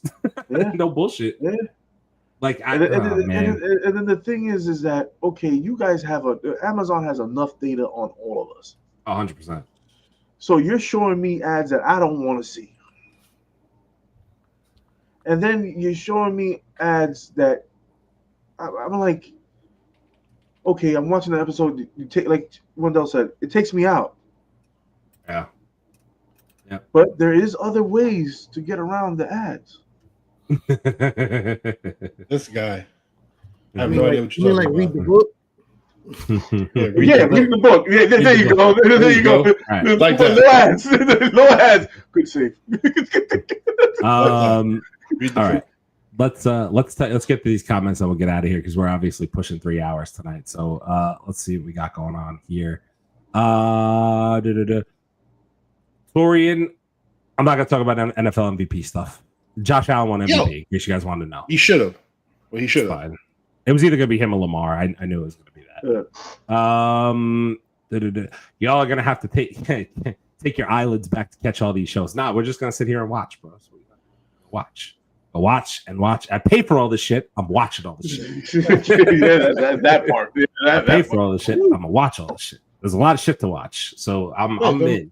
My Prime says I have ad-free Prime Video, man. That means you pay for Prime Premium or whatever the fuck that shit is. I don't pay for it. I'm just letting you know because I have ads on mine. Because I have ads, but that's what I'm saying. But I have ads. Wait, and you pay for Prime Premium? You don't. You getting got, bro. You need to call somebody. You getting got, bro. Somebody getting your pockets. Bezos, you owe me money, bro. Torian said Oliver is going to be a problem. He is because he doesn't know how strong he is, and he advances so quickly in terms of age that his power level is going to scale very, very quickly. That's going to be the problem. Yeah, the mother said it. He's gonna be fucking 21 by next week. So eventually, he's going to be older than Mark, and Viltrumites get stronger as they get older. That's what happens. So that's kind of a problem, if you know what I'm saying. Let's see here. He's gonna find a way to neutralize the chip. He did. He had the robot take it out of his head in the episode. Yep. He had the robot take the chip out of his head so he couldn't be controlled anymore by Cecil. Would think they'll ever do a real live action Invincible movie? God, I hope not. Yo, wait. We talking about Amazon now. We talking about Amazon now. Nope. You know what the rating's going to be on that? Nope. I don't want to see it. TV, I don't want to see it. Don't watch this shit. Yeah, TV. It's going to be the live action version of Terrifier. Literally, though. Yeah. Could you imagine the opening scene of Invincible? The first thing about episode 1, where the fucking they all got killed. Mm-hmm. The opening scene where they all got murdered. You can't put that shit in a movie. What's the rating? But you could put that shower scene with multiple girl, whatever the fucking name is. That's crazy. That line Seismic said to Mark and Eve was hilarious. Something about gender roles and stereo. Oh yeah, it was. Seismic was like, what did he say? We didn't even mention Seismic because we were breezing through here. What the fuck did he say? He said something about stereotypical. It was a funny line. I can't remember the line, but it was funny. I remember laughing at it. I was like, oh shit, he said that. That's fucking crazy.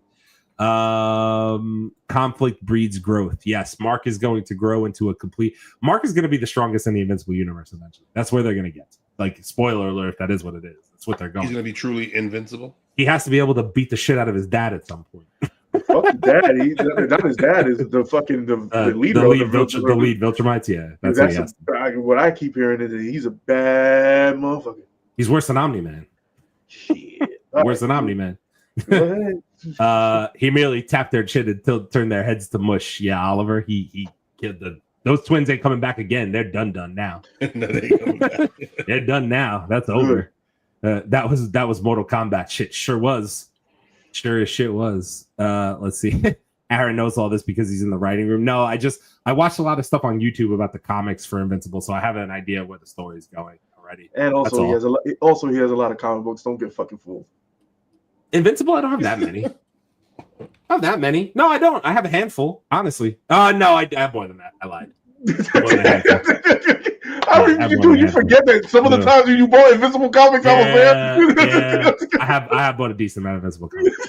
I mentioned. Yeah, you said you wanted the whole run. I remember you saying that. Yeah, I do eventually.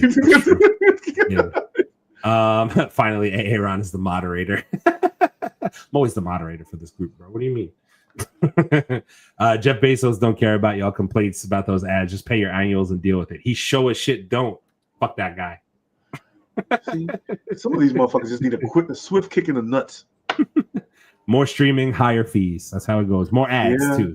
That's how it goes. Netflix is about to increase again. You hear that shit? Yep. These motherfuckers, bro. Oh, February 14th, The Gorge, Apple TV. Ooh. Oh, that looks good actually. Yeah, I agree. The Gorge. Yeah, I unplugged my Apple TV. I just couldn't do it no more. Yeah, so did I. Apple TV has some of the best setups for their movies. Like the theme of the movie though is dope, but the execution is like watching paint dry on a wall for me, bro. Like I just couldn't do it anymore. You have to watch that Series C with Jason Momoa. That shit is tight. All right, I do like that. I do like that show. That's it for episode 153. We are almost 3 hours in. We got a dinosaur trailer to go react to. Dinosaur trailer like that. So we're gonna get out of here. We appreciate you guys hanging out. Listen, I mentioned it at the beginning and in the middle a little bit. I'm gonna mention it again next week. DZ, I don't know if you're on board with this or if you caught that. We're all going to see Captain America: Brave New World before the podcast.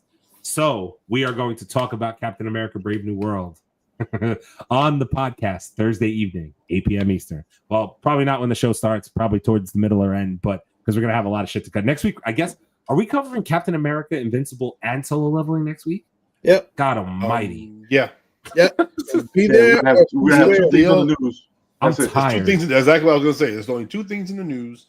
Yeah. And the rest of the show is about that stuff. We could probably go on for like a half hour about Captain America alone, honestly.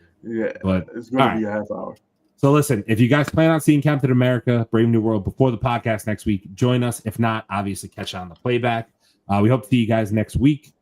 Solo Leveling, episode 6, Invincible, episode 4, Captain America, Brave New World, reactions, reviews, all that stuff. Join us next week, episode 154. Catch you guys on the next one. Till next week. Peace. Peace. Peace.